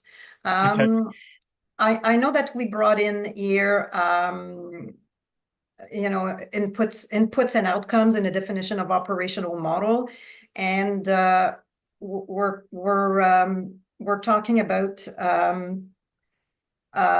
we've defined outcomes. Basically, we originally had the general definition of outcome, and then we changed it now to climate-related outcomes, I think. And in many places, we do talk about climate-related outcomes in the standard, but there are places where we're talking about the broader outcomes. So my question is, should we have kept just the broader definition of outcome from RPG 3? In addition to climate-related outcomes? So that there was just a question I had about the outcome definition. That's right. Let's go to staff on this, because we had a discussion about this last week. I don't know if Celine or Ross, you want to have a go at that one? So yeah, it was this shift, I think, as we were updating all of the different definitions, we're trying to flow it through. So operational model, we wanted to align with S1, and they use inputs, outputs, and outcomes. And so I think what we're trying to do is we don't want to change, and I don't think it's so different from what they may define, but S1, S2 doesn't have a definition for outcomes. So then what we think was the best approach was to take the outcomes, and we're bringing it from RPG 3, and we want to apply it specifically as we talk about public policy programs, the climate-related public policy programs, and that's where it comes through the document. It's related to the climate-related public policy programs. in S1 and S2, they actually don't really use the term outcomes, so it's not used just more generally. I think it's like in one or two places, but even then, I think the outcomes where they used it in S2 was related to, say, your scenario analysis and the different iterations of your scenario analysis. So I don't think that we need to use our RPG3 broader definition of outcomes in this standard. Celine, I mean, it the other so that we came into this is sort of the RPG3 and own operations basically sort of both are supported by the integrated reporting model, which has inputs, outputs, outcomes. And so we didn't feel that you could actually just have outcomes and use them in relation to, as though they were only in relation to public policy programs. So that's why we left the generic references in, and then where we meant outcomes in relation to a public policy program, we actually specifically identified that. So that was the reason for making that change. If that makes sense, Renee? I mean, it sounds like we need to have another think about have we explained that sufficiently clearly, and we'll need to do that either in AGs or probably in basis for conclusions. Yeah, my point was just that there are a number of areas where we refer to outcomes, but not necessarily as it relates to public policy program. So I was just questioning whether we should keep the two definitions, outcomes and public policy or public. I mean, we just used it more specifically for public policy. Yes. Yeah, but I think probably the instruction to staff is make sure we've explained the reasoning behind that, and B, make sure that we're clear about the usage in each of the areas. Yeah. Okay. And it might help actually, Renee, if you've got any specific areas where it's just like, this really doesn't make sense, just pass those over to staff. Andrew, to you next. Thanks, Ian. So on value chain, I support the addition that we've got on the end there to exclude that the value chain does not include public policy programs, to draw the distinctions you were talking about.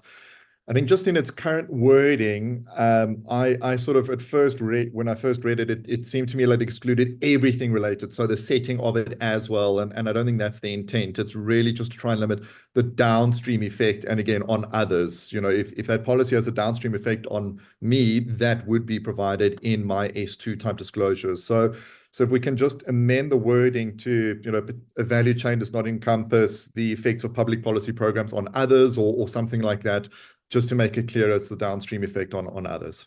Thanks. Thanks, Andrew. That's helpful. Angela, to you next.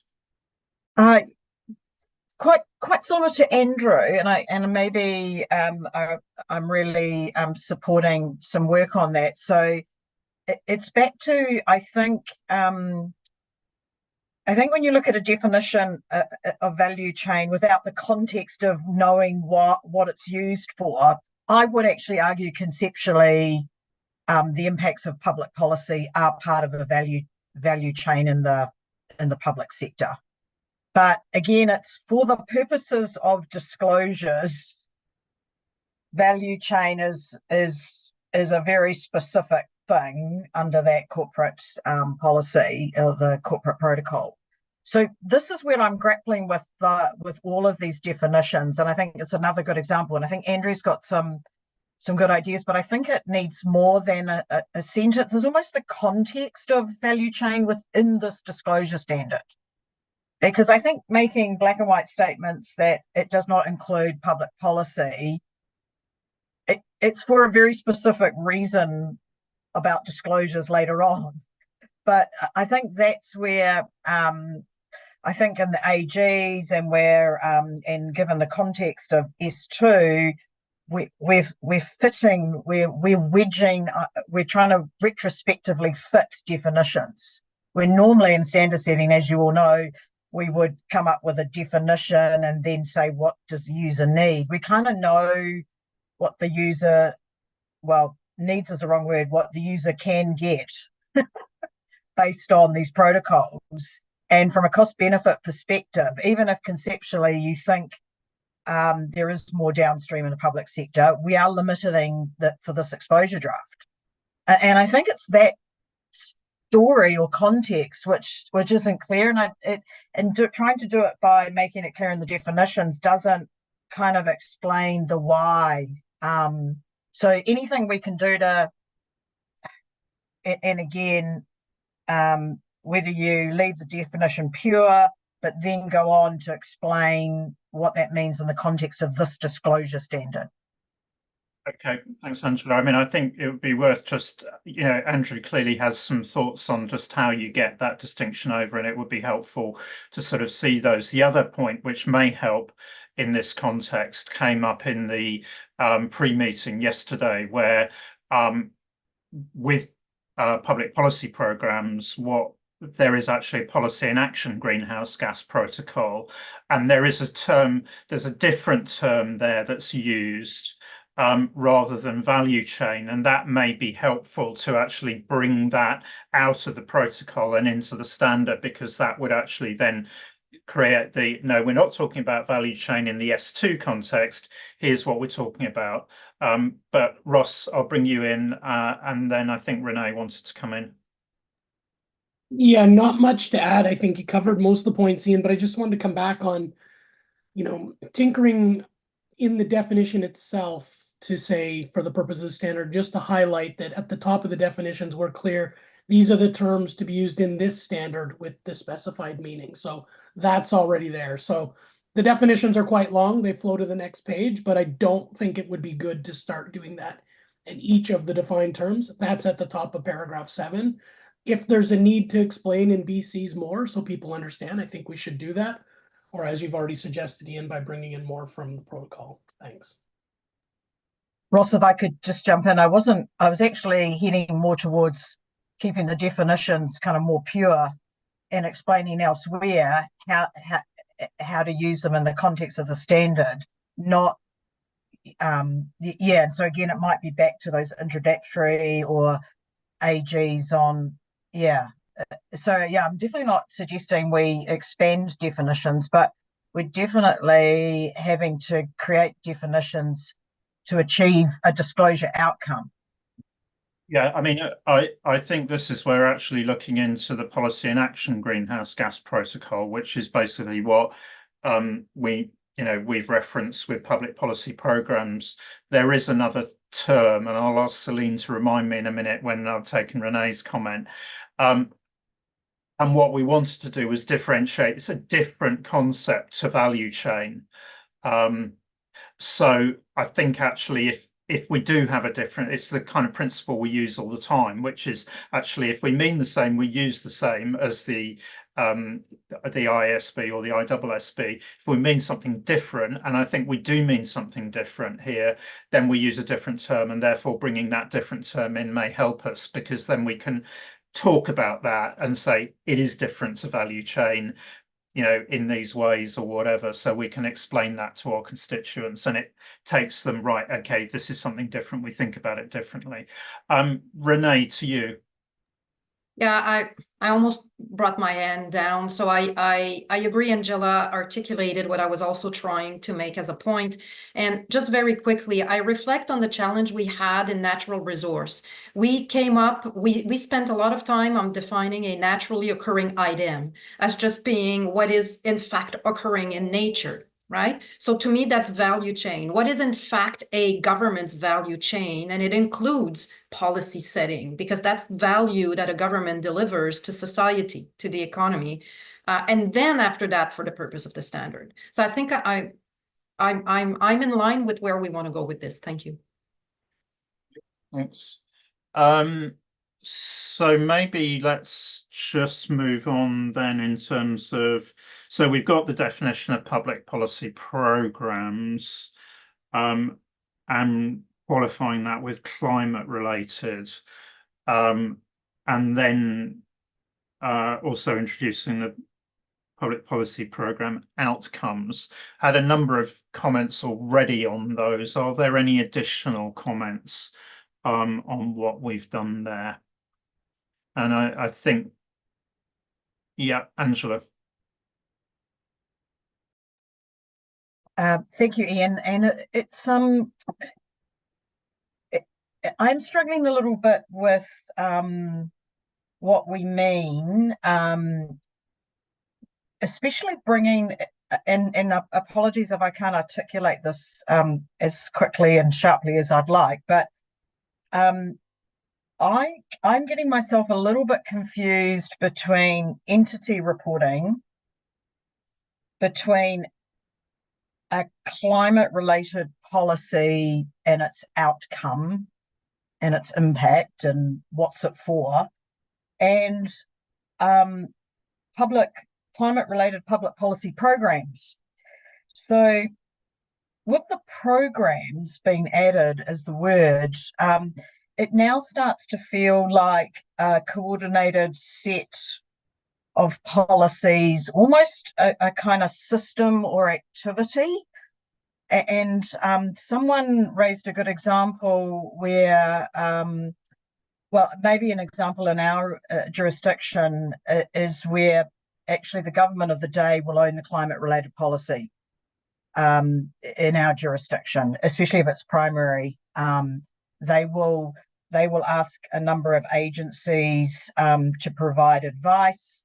There may be a lead agency from the Ministry of the Environment, but if it's a carbon tax, the Inland Revenue Department will be involved, the Treasury will be involved, possibly a couple of other agencies will all be involved in wrapping up some advice and coming up with a set of policies. Then another agency will deliver some of those policies. The Inland Revenue will change their tax system and collect taxes. So I then started to wonder, when we envisage the disclosures, the additional disclosures in addition to the S2 entity stuff, I suddenly thought, are we wanting disclosures on the government's climate-related policies and their effectiveness? Did we want some sort of disclosures around the governance of how we make climate policy programs? And in fact, does this even make sense at an entity level when, in our jurisdiction anyway, maybe it doesn't make sense in our jurisdiction, when actually the government owns this policy? So the clarity in the drafting and the separation has made me actually ask the question, I am not sure what we intend to be disclosed in this space. Given that So to me, let me have a go at your question, Angela. So okay, thank you. It does come back to what's the reporting entity, and basically for a program, and as you say, it's likely to be cross-government, involve a number of different agencies. You're still going to have a lead department that is actually managing that program as part of its own operations and all that kind of thing. And it will have a regulatory or a budget responsibility. So that makes it part of it, you know, that reporting entity, as opposed to something that sits elsewhere. You know, and so that's where we tried to address that through introducing the principal or agent drafting, which came out in response to a CAG point, actually. But it may be that that's not clear enough as yet. So I think the instruction to staff is actually, can we clarify that point about the reporting entity, and make sure that what we've got in on principal stroke agent is right? You know, and that came up in the CAG, both for you know, a government, but also for an international organization. So I think if we have that as an instruction, that we need to get that clarity in and just maybe tie some more things together in the drafting. Okay. Anything else then on definitions before we move into the restructuring?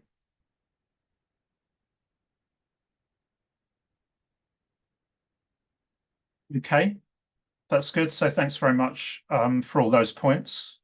So then Celine, just remind me what that term was, Celine, in the policy and actions before we look at the structure. So the term they use in the policy and action standard, they have the concept of a causal chain.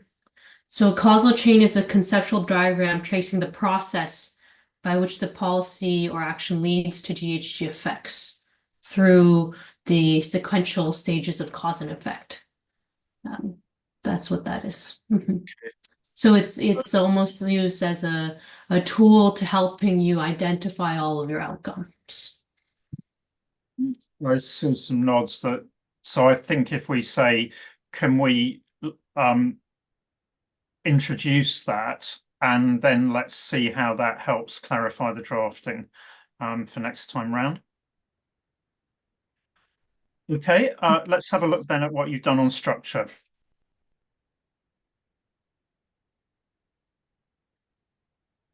So on the structure, following on our the discussions from June, we've tried to streamline and simplify the drafting. So if I walk through the sections, what we've done really, we've focused overall so that the core text, all of the core text should apply to both streams of reporting, and where there are specific requirements that we had, say, was only related to the own operations or only climate-related public policy programs, those were pushed into the application guidance to really make it clear what applies to what. So from the governance and risk management standpoint, the overarching general principles of S2 apply to both own operations and climate-related public policy programs. So that's aligned with S2. And then the public sector context that we had discussed that came out of all of our past discussions is really located in the application guidance. Strategy, as we talked about in June, was where it was trickier. There is a mix of principles and disclosure requirements that apply to both or to one or the other.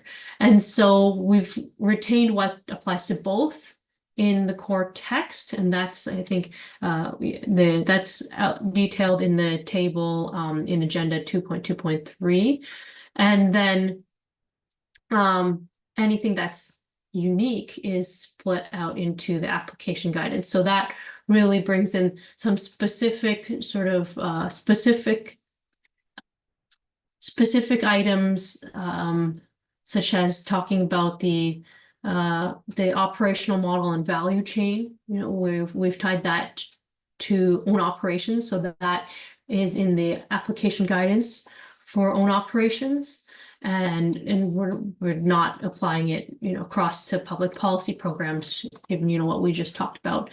And then the specific new type of requirements that we had proposed in previous drafts for policy programs is located in the application guidance for policy programs.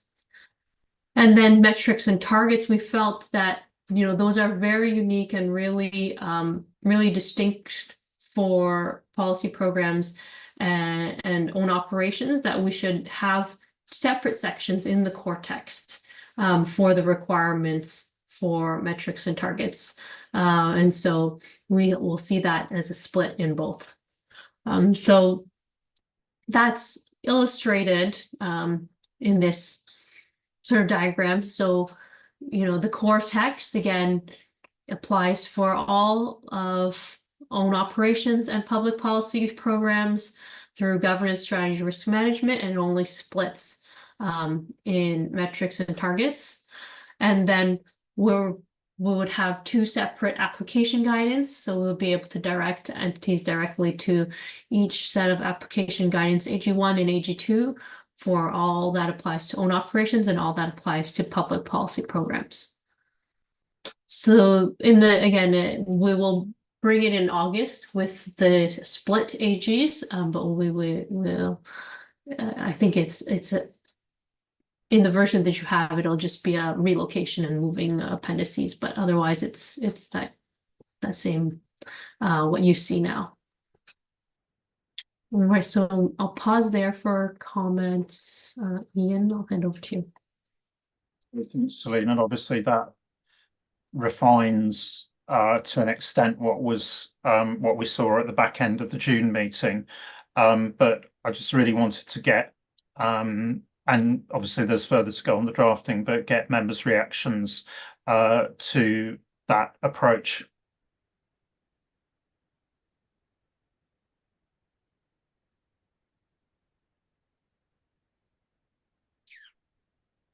Angela. Thank you, Chair. And I didn't really want to lead off because I guess I still have a concern personally coming through, as I said earlier, when I started trying to test being a public policy entity with a quite significant climate related policy. And I thought I would just go through the whole standard and try to answer the questions with a couple of policies in my mind from the examples. And I think the positive thing to say is I think we should do that. We've talked about illustrative examples, but I actually think as a board, because I was unclear on how to answer many of the questions, particularly under governance and strategy, in the context of our jurisdiction anyway. And so it kind of strikes me that maybe I'm not the only one who's unsure how to answer some of those questions. But I guess my concern is that in hindsight, and it may be a hindsight thing, but I don't know if there's opportunities, but I honestly believe per that flow diagram, we should have a very pure S2, very aligned with S2, obviously with our exception on value chain, as we previously discussed. That's a kind of like, how do you do that in the public sector? How do you respond to that? And then we should have a completely separate section on additional climate-related policies based on what we believe is important to disclose in this from this ED. And the reason I say that is that it's not so much the pillars, the headings, although, you know, governance, strategy, risk management, metrics, sort of nothing wrong with those pillars in a way. But the way the questions are all asked, or all the disclosure requirements, you almost need every time, I found personally, to almost interpret what those words meant in the context of, say, a governance of a carbon tax policy, because once a tax policy's in, it's in. And then governance is around, I don't know, checking the emissions and, you know, seeing if it has the effect. Someone's monitoring as a lead agency and IR's collecting it. So the strategy and governance questions, I almost feel like we've hamstrung ourselves by following faithfully S2 in an area of disclosure which is ours, which is not IPSASB's. This is ours. We know how to describe the public sector, and we know the direct questions we would ask. And so I felt I was translating everything from S2 every time I tried to think about a carbon tax or a clean car discount. So I guess that's my really big point, and I appreciate it. I know we're late in the stages, but it does concern me personally. I mean, I think it's useful, Angela, that you've gone through from a policy context, and I think it would be good if you could list out those questions that you were hitting as you went through. I think the phrase "we are where we are" on this one, you know, in that we do not have the liberty to go back and completely change what we've got. So I think the question is actually, what are those questions that are not clear when you've worked it through? And I think that would be super helpful actually to have those, because I think then staff can reflect on, is that placement of material in either core or AGs, or is it a gap? So I think that would be really helpful if we go through that way. But at this stage, no, we can't restructure broadly the die is cast on that. It is an exposure draft. We can ask questions on that, but you know, it is what it is. Andrew, to you, then Liang, and then Renee. Thanks. So I think I am where Angela is in that I would have also preferred a harder split on this. Reading through it also still had some confusion me in the drafting. In places it definitely had improved, and I could see the distinction starting to be drawn between the policy programs and own activities. Where I think it's tripping us up even as we draft the standard is that I think we keep trying to use S2 as the base for the policy programs. And I don't think that that's the right base to use. We're trying to provide disclosures here about the outcomes of those programs, which is not necessarily what S2 is designed for. It's designed for a outside in, not an inside out approach. You know, so I have gone through, I've highlighted all of the paragraphs, I've sent them through to Celine where I did find these specific examples. And they kind of do permeate throughout, and I think it's just that difference. So take your point on the structure, you know, we're late in the game, let's go with it. But I think if we can just apply that thinking as we're going through the drafting, particularly on the public policy programs, that may help to do it and not be so fixed on always trying to leverage the S2 base that is there for those portions of the standard.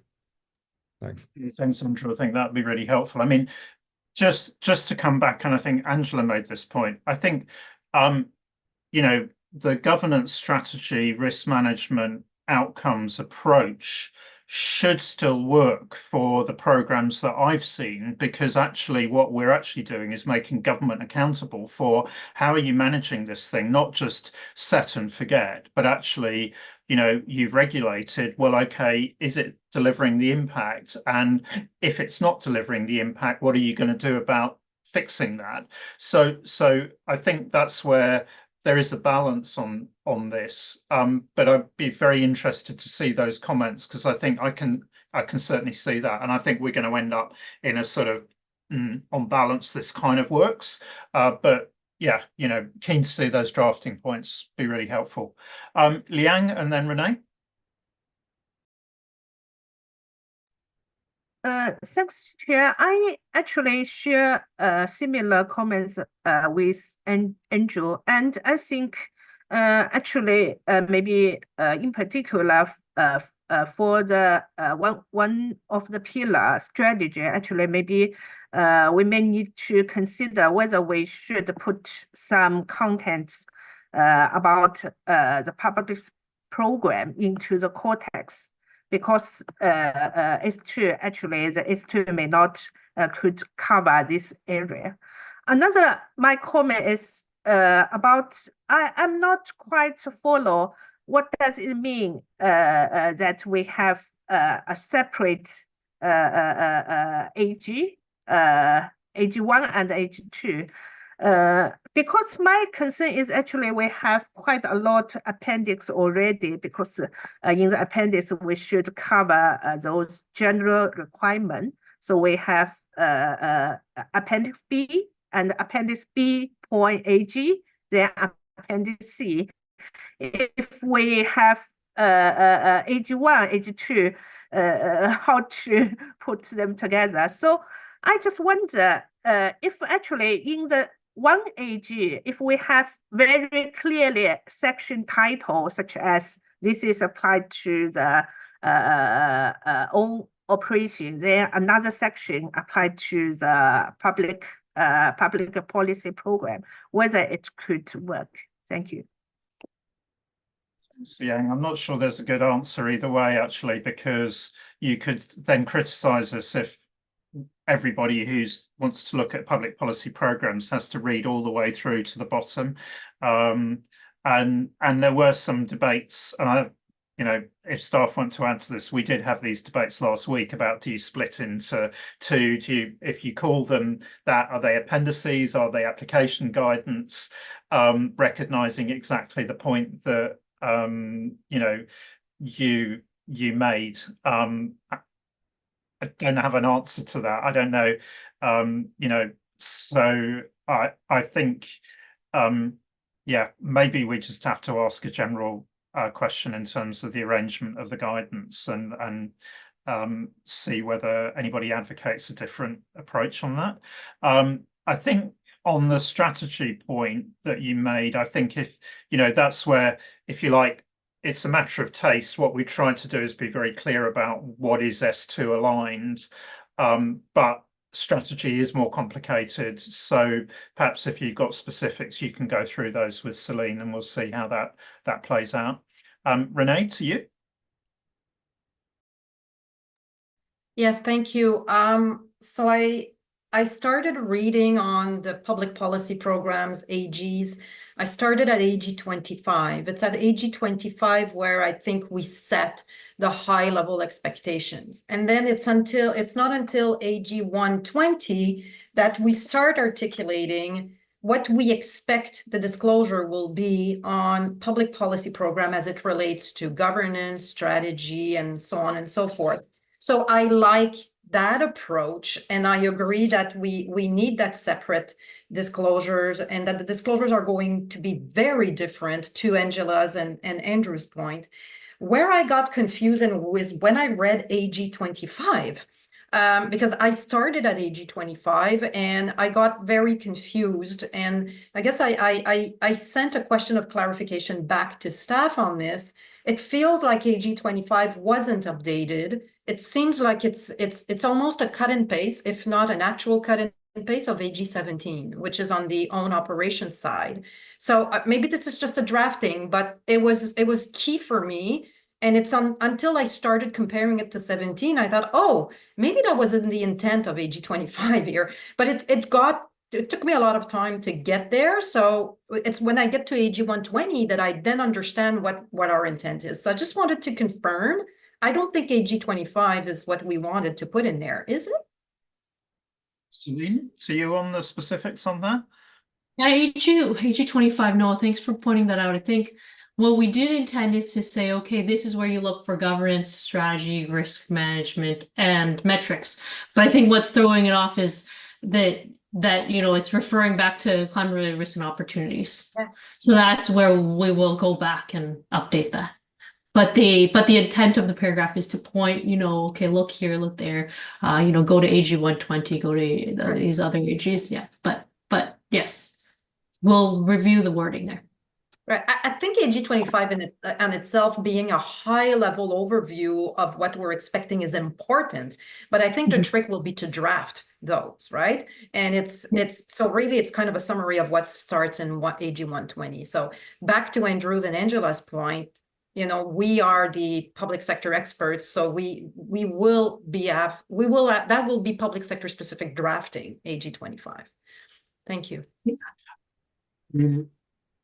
Looking at how they've done it, for example, in S2, there's certainly a point where there's a kind of, it includes the following and it lists 4 or 5 things and then references forward to those. And that sort of signposting approach might well help with the problem you're expressing there, Renee, so that you get the read across and then you get the, okay, go here for this, go here for this, go here for this, and so on.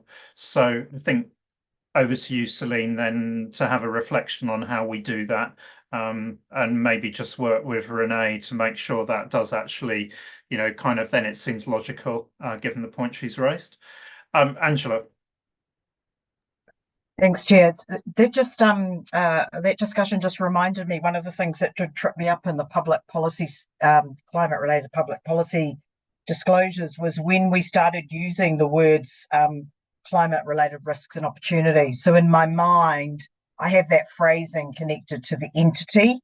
And of course, it was confusing because climate-related policies have already identified a risk or an opportunity, and that's why we're doing it. So why is it not obvious, was when I was disclosing, because we hope to reduce emissions, so, and again, it could be just the drafting where things have been borrowed, but that's the being too slavish to S2's questions and the way they've described them might be the problem. Okay, thanks, Angela. That's helpful to know that tripped you up. So I think, Celine, that's one to take away and just have a look at that, because it is a challenge in terms of we're trying to be specific in certain areas, but generalize out in other areas. So getting the balance right on that. Renee?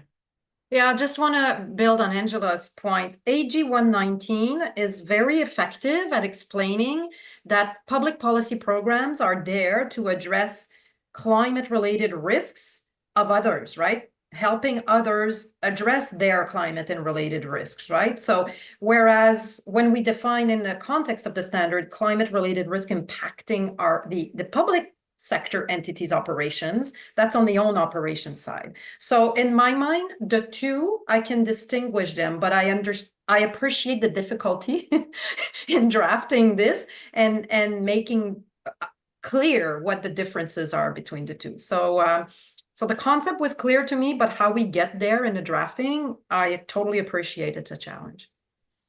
Thanks, Renee. I mean, all these comments are helpful. Ross, to you. Yeah, I can see the point here, and where the clarity might come. And maybe we're trying to do too much in describing the first phase of the process in developing a climate policy, which doesn't actually matter to reporting on it.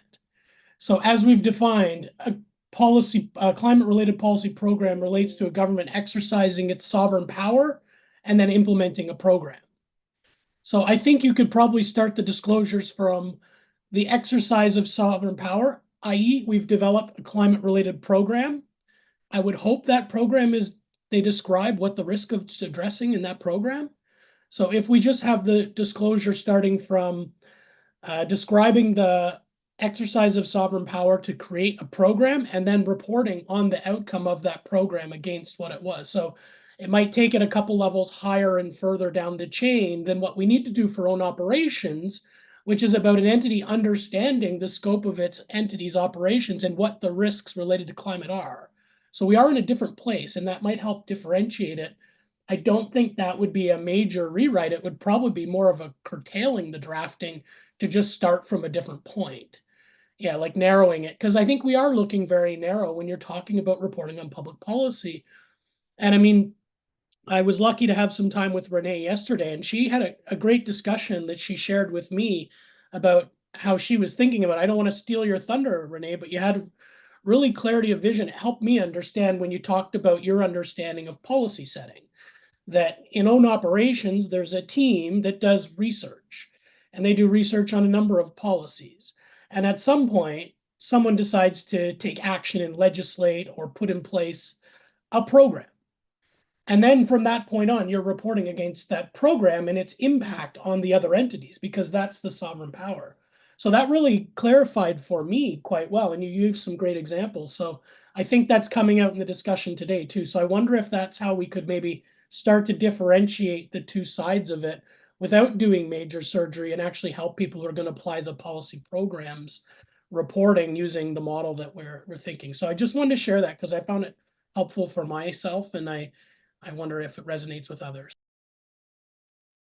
Thanks, Ross. I mean, I think some of this reflects the fact we've been on a journey with this piece of work. But again, that's a helpful insight. So thanks for that, Renee, and thanks, Ross, for highlighting that.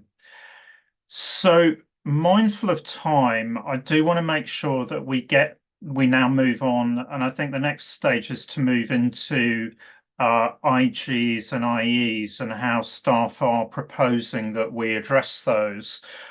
So on all of the above, if there are additional drafting points and thoughts, please pass those over to Celine. But now I want to move over then to Karen and allow you to address the thinking on IGs and IEs. Great, thanks, Ian. Thanks, Celine. We want to bring in non-authoritative guidance in this meeting, and our target is to have these drafts ready by the August check-in for board members to have a look. So the slide here shows a brief outline of the cascading logic behind us introducing non-authoritative guidance, and we split our approach of developing IGs, implementation guidance, and illustrative examples, IEs, into two parts. Firstly, on top, we have the public sector applicability of IFRS S1 and S2, IGs and IEs, which is in Appendix 1 of the agenda paper. And it's consistent with the approach that we've taken across the draft ED. And then second, on the lower part of the diagram, there's we look into public sector specific concepts where in addition to the core text and the AGs, we develop IGs to provide further explanation, while the IEs do provide a fact-specific example, and this is shown in Appendix 2 of the agenda paper. So I'm going to walk through all of our proposed IGs and IEs, and for easy reference, it would be helpful if you can navigate to the corresponding appendices in the agenda paper as we go through. So we're now on agenda item 2.2.4, Appendix 1, where we look at the public sector applicability of the accompanying guidance on IFRS S1 and S2, which is the upper section on this diagram. And conscious of the time, and there's a lot to cover, I'll just pick up comments as we after each IG and IE as we go through. So first, so you just got there, which was stop sharing the screen now. And yeah, Karen, back to you. Yeah, no worries. First, corresponding to S1, IG1 to IG6, we want to include an IG on primary users, specifically on meeting primary users' information needs, which is on identifying and meeting common information needs for primary users of the report. And we noted that this is also applicable for public sector entities, and we will definitely have to make certain public sector specific adaptations to it to include it in our IGs. Are there any disagreements with this decision? Okay, thanks, Karen. No, we'll move on then. Thank you. And then next, corresponding to S1 IG7, also on primary users in the use of publicly available information. We want to include this IG because it provides guidance on disclosing material information despite it being available from other sources such as public sources. And we noted that this is also applicable for public sector entities because primary users will also consider information outside of the report. And of course, we will have to make public sector adaptations to this, similar to the last IG. Are there any disagreements with this decision?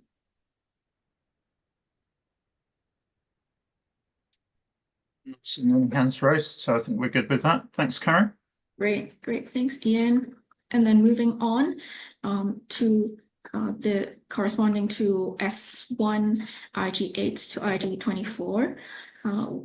We do not want to include this IG on applying SASB standards as a source of guidance. So this is a detailed IG on identifying and applying SASB standards and metrics. And do note that this is a requirement in S1 and S2. Per our discussions in June, the board agreed that the SASB standard should only be a potential source of guidance and will not be a requirement for our standards. So we do not recommend including this IG. Are there any disagreements with this decision?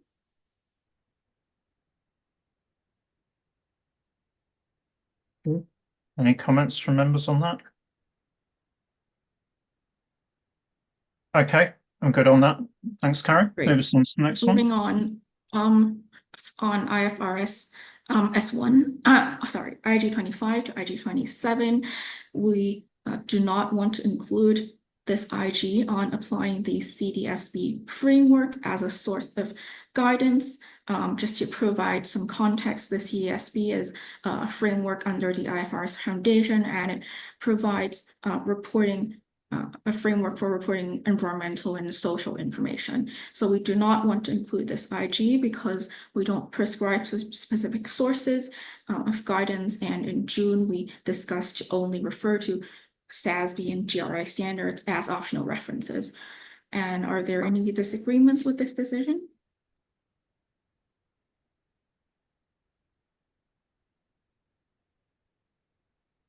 Okay, I think we're fine with that. Great. Moving on S1 and IEs. So there's two IEs on applying SASB standards as a source of guidance. First is an example of an entity with a single line of business, and the second example is on a large conglomerate with diverse activities. So basically on how the SASB standards would apply to these entities. It's a very detailed example, and we noted that these sections are very detailed and very private sector specific, and we don't require the SASB standards as opposed to the S1 and S2 approach. So we do not recommend to include both of these IEs from S1.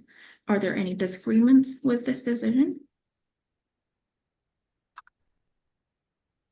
Okay, I'm not seeing any hands raised. I think general comment on this is we'll need to make sure that it's well covered in the basis for conclusions, how we're approaching this area, and then the fact that the board has specifically decided, therefore, not to include the IGs and IEs that we just talked about.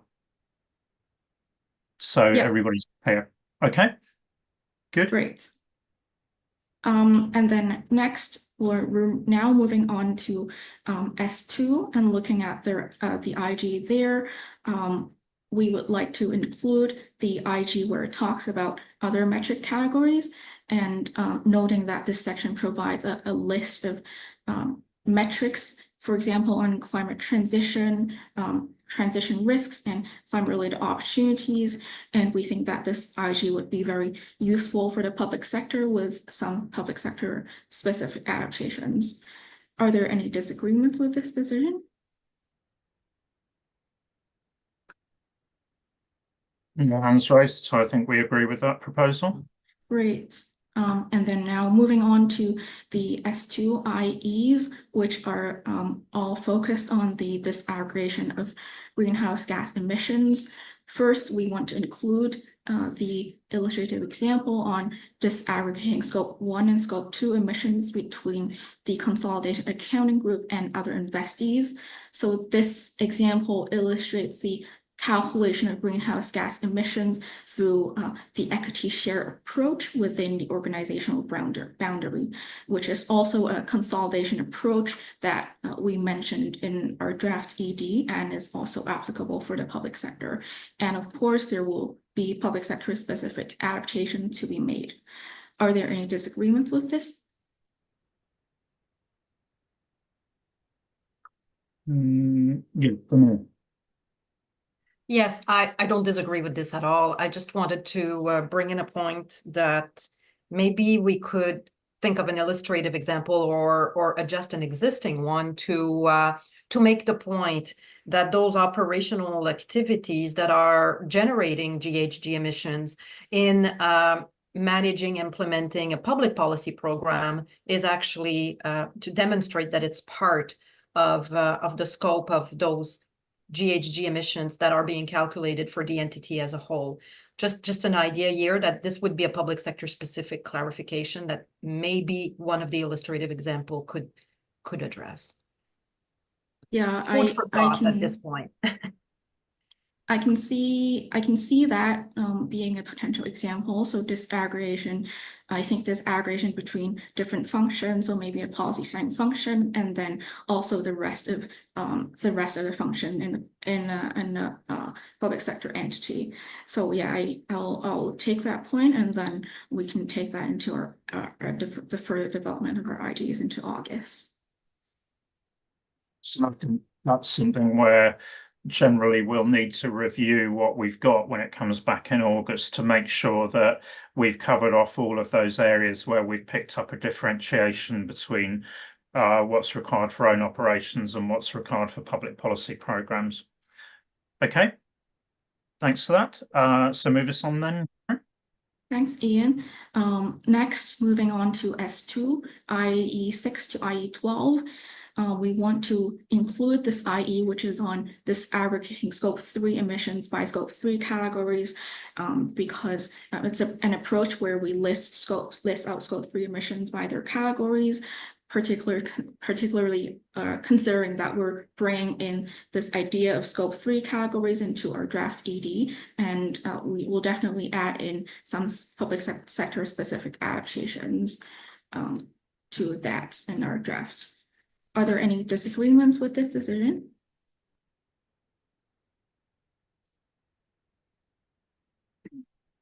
It's raised, so I think we're okay with that. Great. And moving on, corresponding to S2, IE 13 to IE 24, we want to include this IE on disaggregating emissions by constituent greenhouse gases. So, for example, this approach, we would list out emissions by their type of greenhouse gases, for example, carbon dioxide, methane, and such different greenhouse gases. So we think that this is applicable for the public sector, and entities would find this example useful as well. Are there any disagreements with this decision?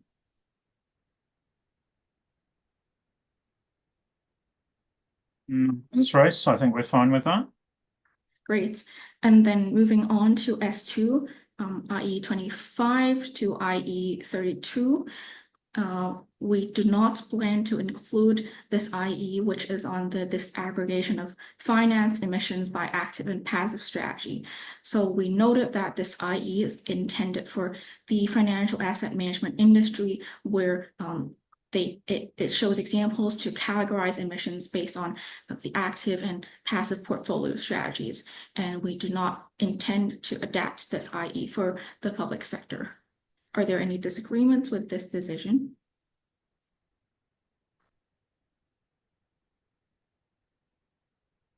No one's raised, so I think we're fine with that. Great, thanks, Ian. And then moving on to S2, IE 33 to IE 38. And similar to the previous points, this is on disaggregation on finance emissions by asset class, and we do not recommend bringing this into our set of IEs. We know that that is also very private sector specific and also intended for the use of the financial asset management industry. Are there any disagreements with this decision?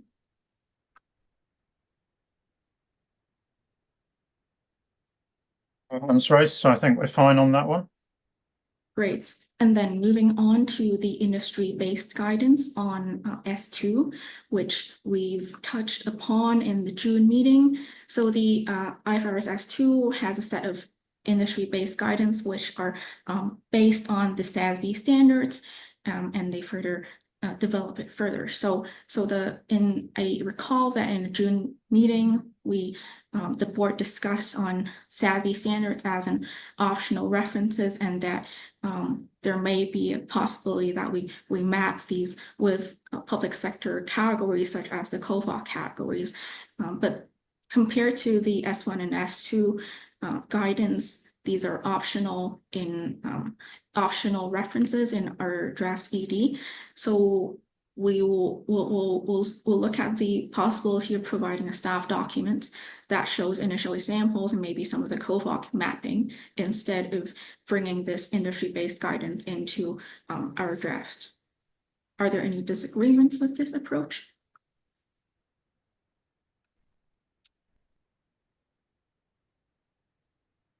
No hands raised. I think that's in accordance with previous discussions and how we marry practicalities with, in terms of resources and getting the main guidance out there for comment. Great. Okay. Thanks, Ian. And then I think that's all for agenda item 2.2.4. And then we are now on the next agenda item 2.2.5, Appendix 2, which is the lower section of the non-authoritative guidance on the diagram we shared just now. And in this section, we bring in proposals for new IGs and IEs on public sector specific concepts. And I think just a reminder for board members that for this section, please, it's important to keep in mind that to focus on whether we have the principles and the questions right. The actual drafting will be brought to you in the August optional check-in, where you can review it in detail. So first on definitions, in June, we were instructed to provide further guidance on definitions and specific areas where we drafted IGs were the ones where we got a lot of questions. So we plan to introduce 3 IGs on this part. IG1 are internal policy programs, such as policies for an entity's own operations, with a primary objective to address climate change, considered climate-related public policy programs. And here in our response, we plan to clarify that internal policies are separate from public policy programs and that they are a part of the entity's own operations. But additionally, we want to emphasize that the implementation of public policy programs, such as setting and monitoring policy programs, may be a part of the entity's own operations. So I think this touches on some of the discussions we had earlier in this meeting. I'll pause to get any reactions, any disagreements. Thanks, Karen. Great, thank you. And Okay. next IG. Yep, no, we're fine. Oh, sorry. Yeah, thanks. Next, IG2 would clarify what is considered a climate-related public policy program. So here the drafting is written to re-emphasize the definitions where we consolidate the various definitions, the definitions on public policy programs, what makes it related to climate, and noting that all these definitions are broken into smaller chunks of definitions in paragraph 7. I'll pause if anyone has any comments or disagreements with this approach.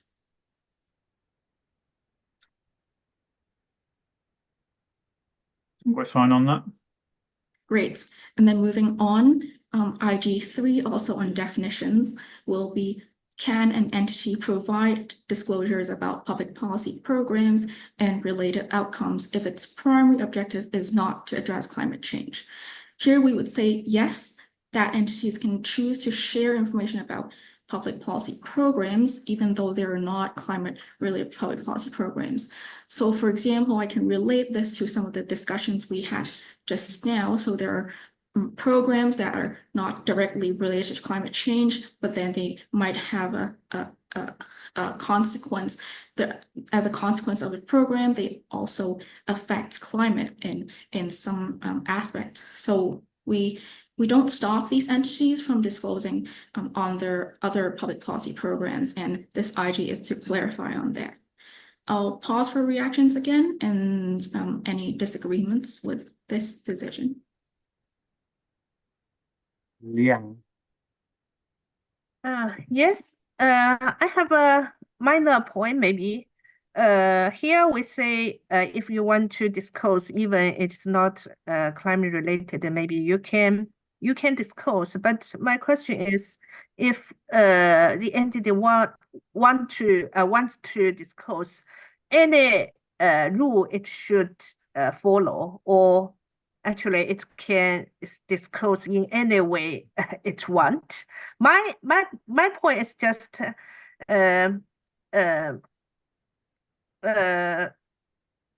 maybe we can give some basic rule, because if we say you can disclose in any way, maybe people always disclose those good points, not touch those bad points. So thank you.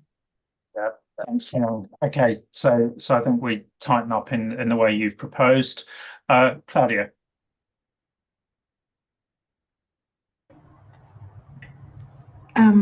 Thank you. I'm wondering if you really need this IG, because it's more or less exactly the same as we have in the AG. So I assume if we need to give some additional supporting documents in a sheet, it gives you a little bit more information. At least what is missing on this answer, or the short ideas of giving an answer, is this: we have linked this if there are material information, if there's a material impact. So I'm not sure if this AG really gives more helpful information for what we have not already explained in the AG. Stadia, I think that's a good challenge. I mean, you know, reflecting on the fact that we've already agreed, and I think this was Mike's point earlier, that there needs to be a reference to this in the actual core text, and then we'll explain more in AG. I think you're probably right. Doesn't sound like there's anything more to explain here, although there is that clarification related to the point that Liang makes. So I think if we say, you know, let's not, unless there is anything fundamental that leaps out, let's say we will not have an IG on this. We'll deal with it through core text and AG. Everyone okay with not having an IG on that basis? Okay, that's good. So no IG on that. We'll deal with it through core text and AG. Okay. Yep. Move us on then, Karen. Great, thanks, Ian. And then moving on to strategy on also in climate-related public policy programs.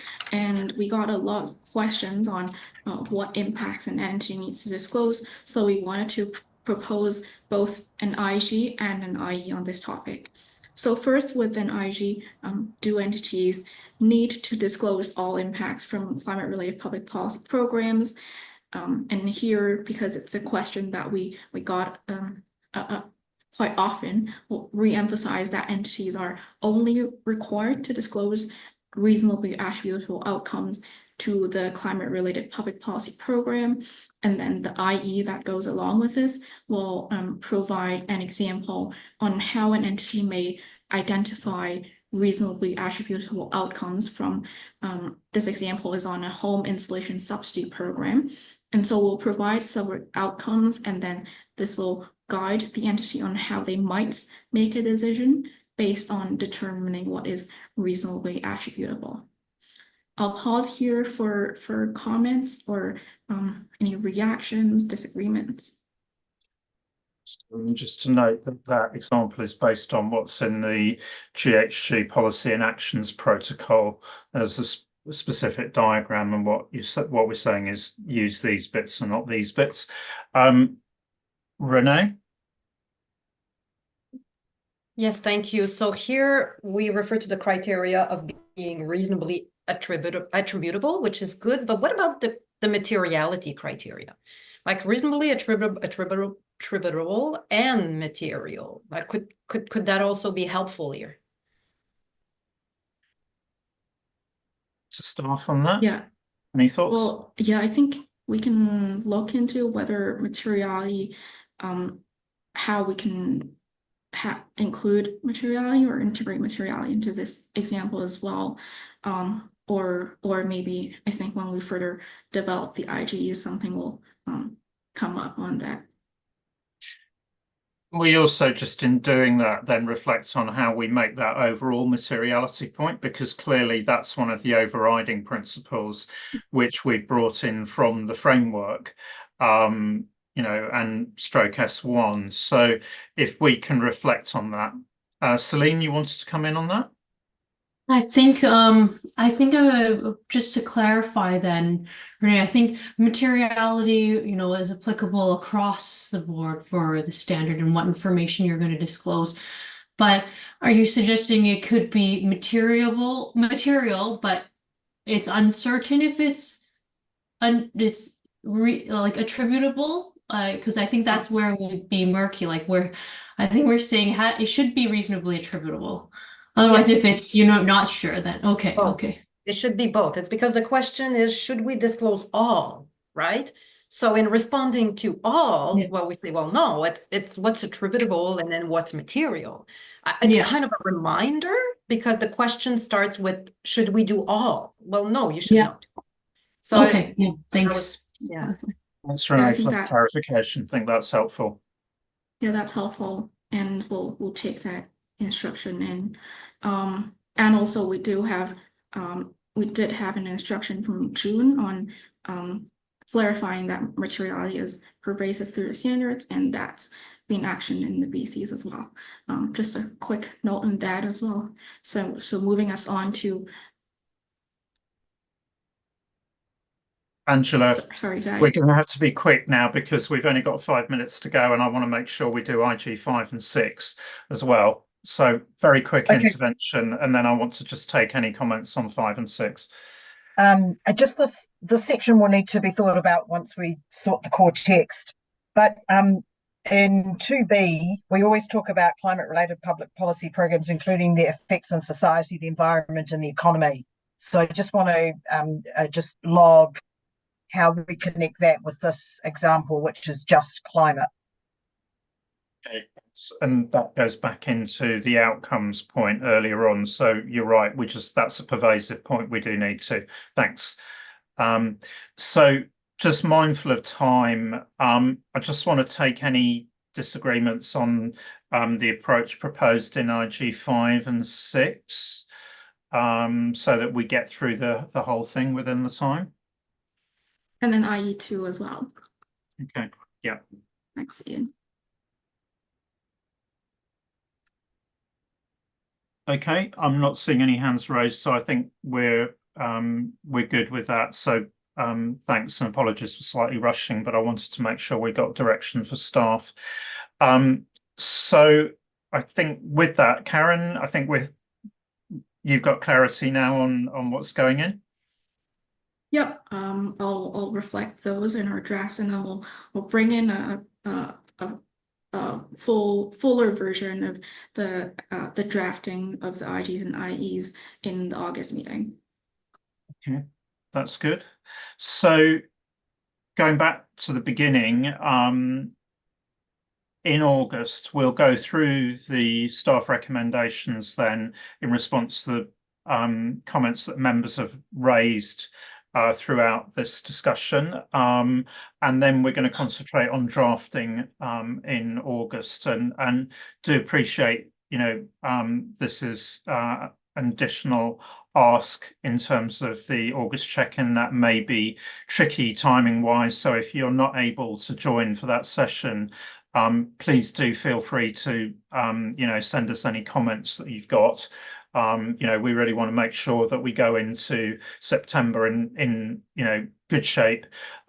We will be having 2 half-day sessions. I think that's the plan for September, so that again we have the opportunity to make sure we keep on picking up concerns from members, as we keep working these issues through.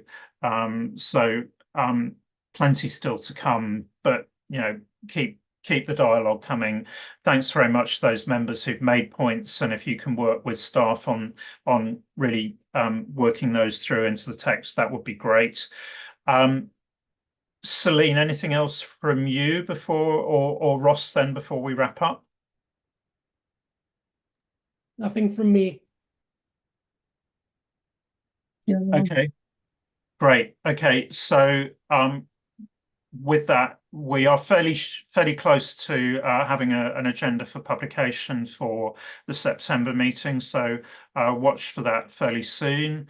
And in the interim, for those that are taking leave, Northern Hemisphere summer, please do have a good break.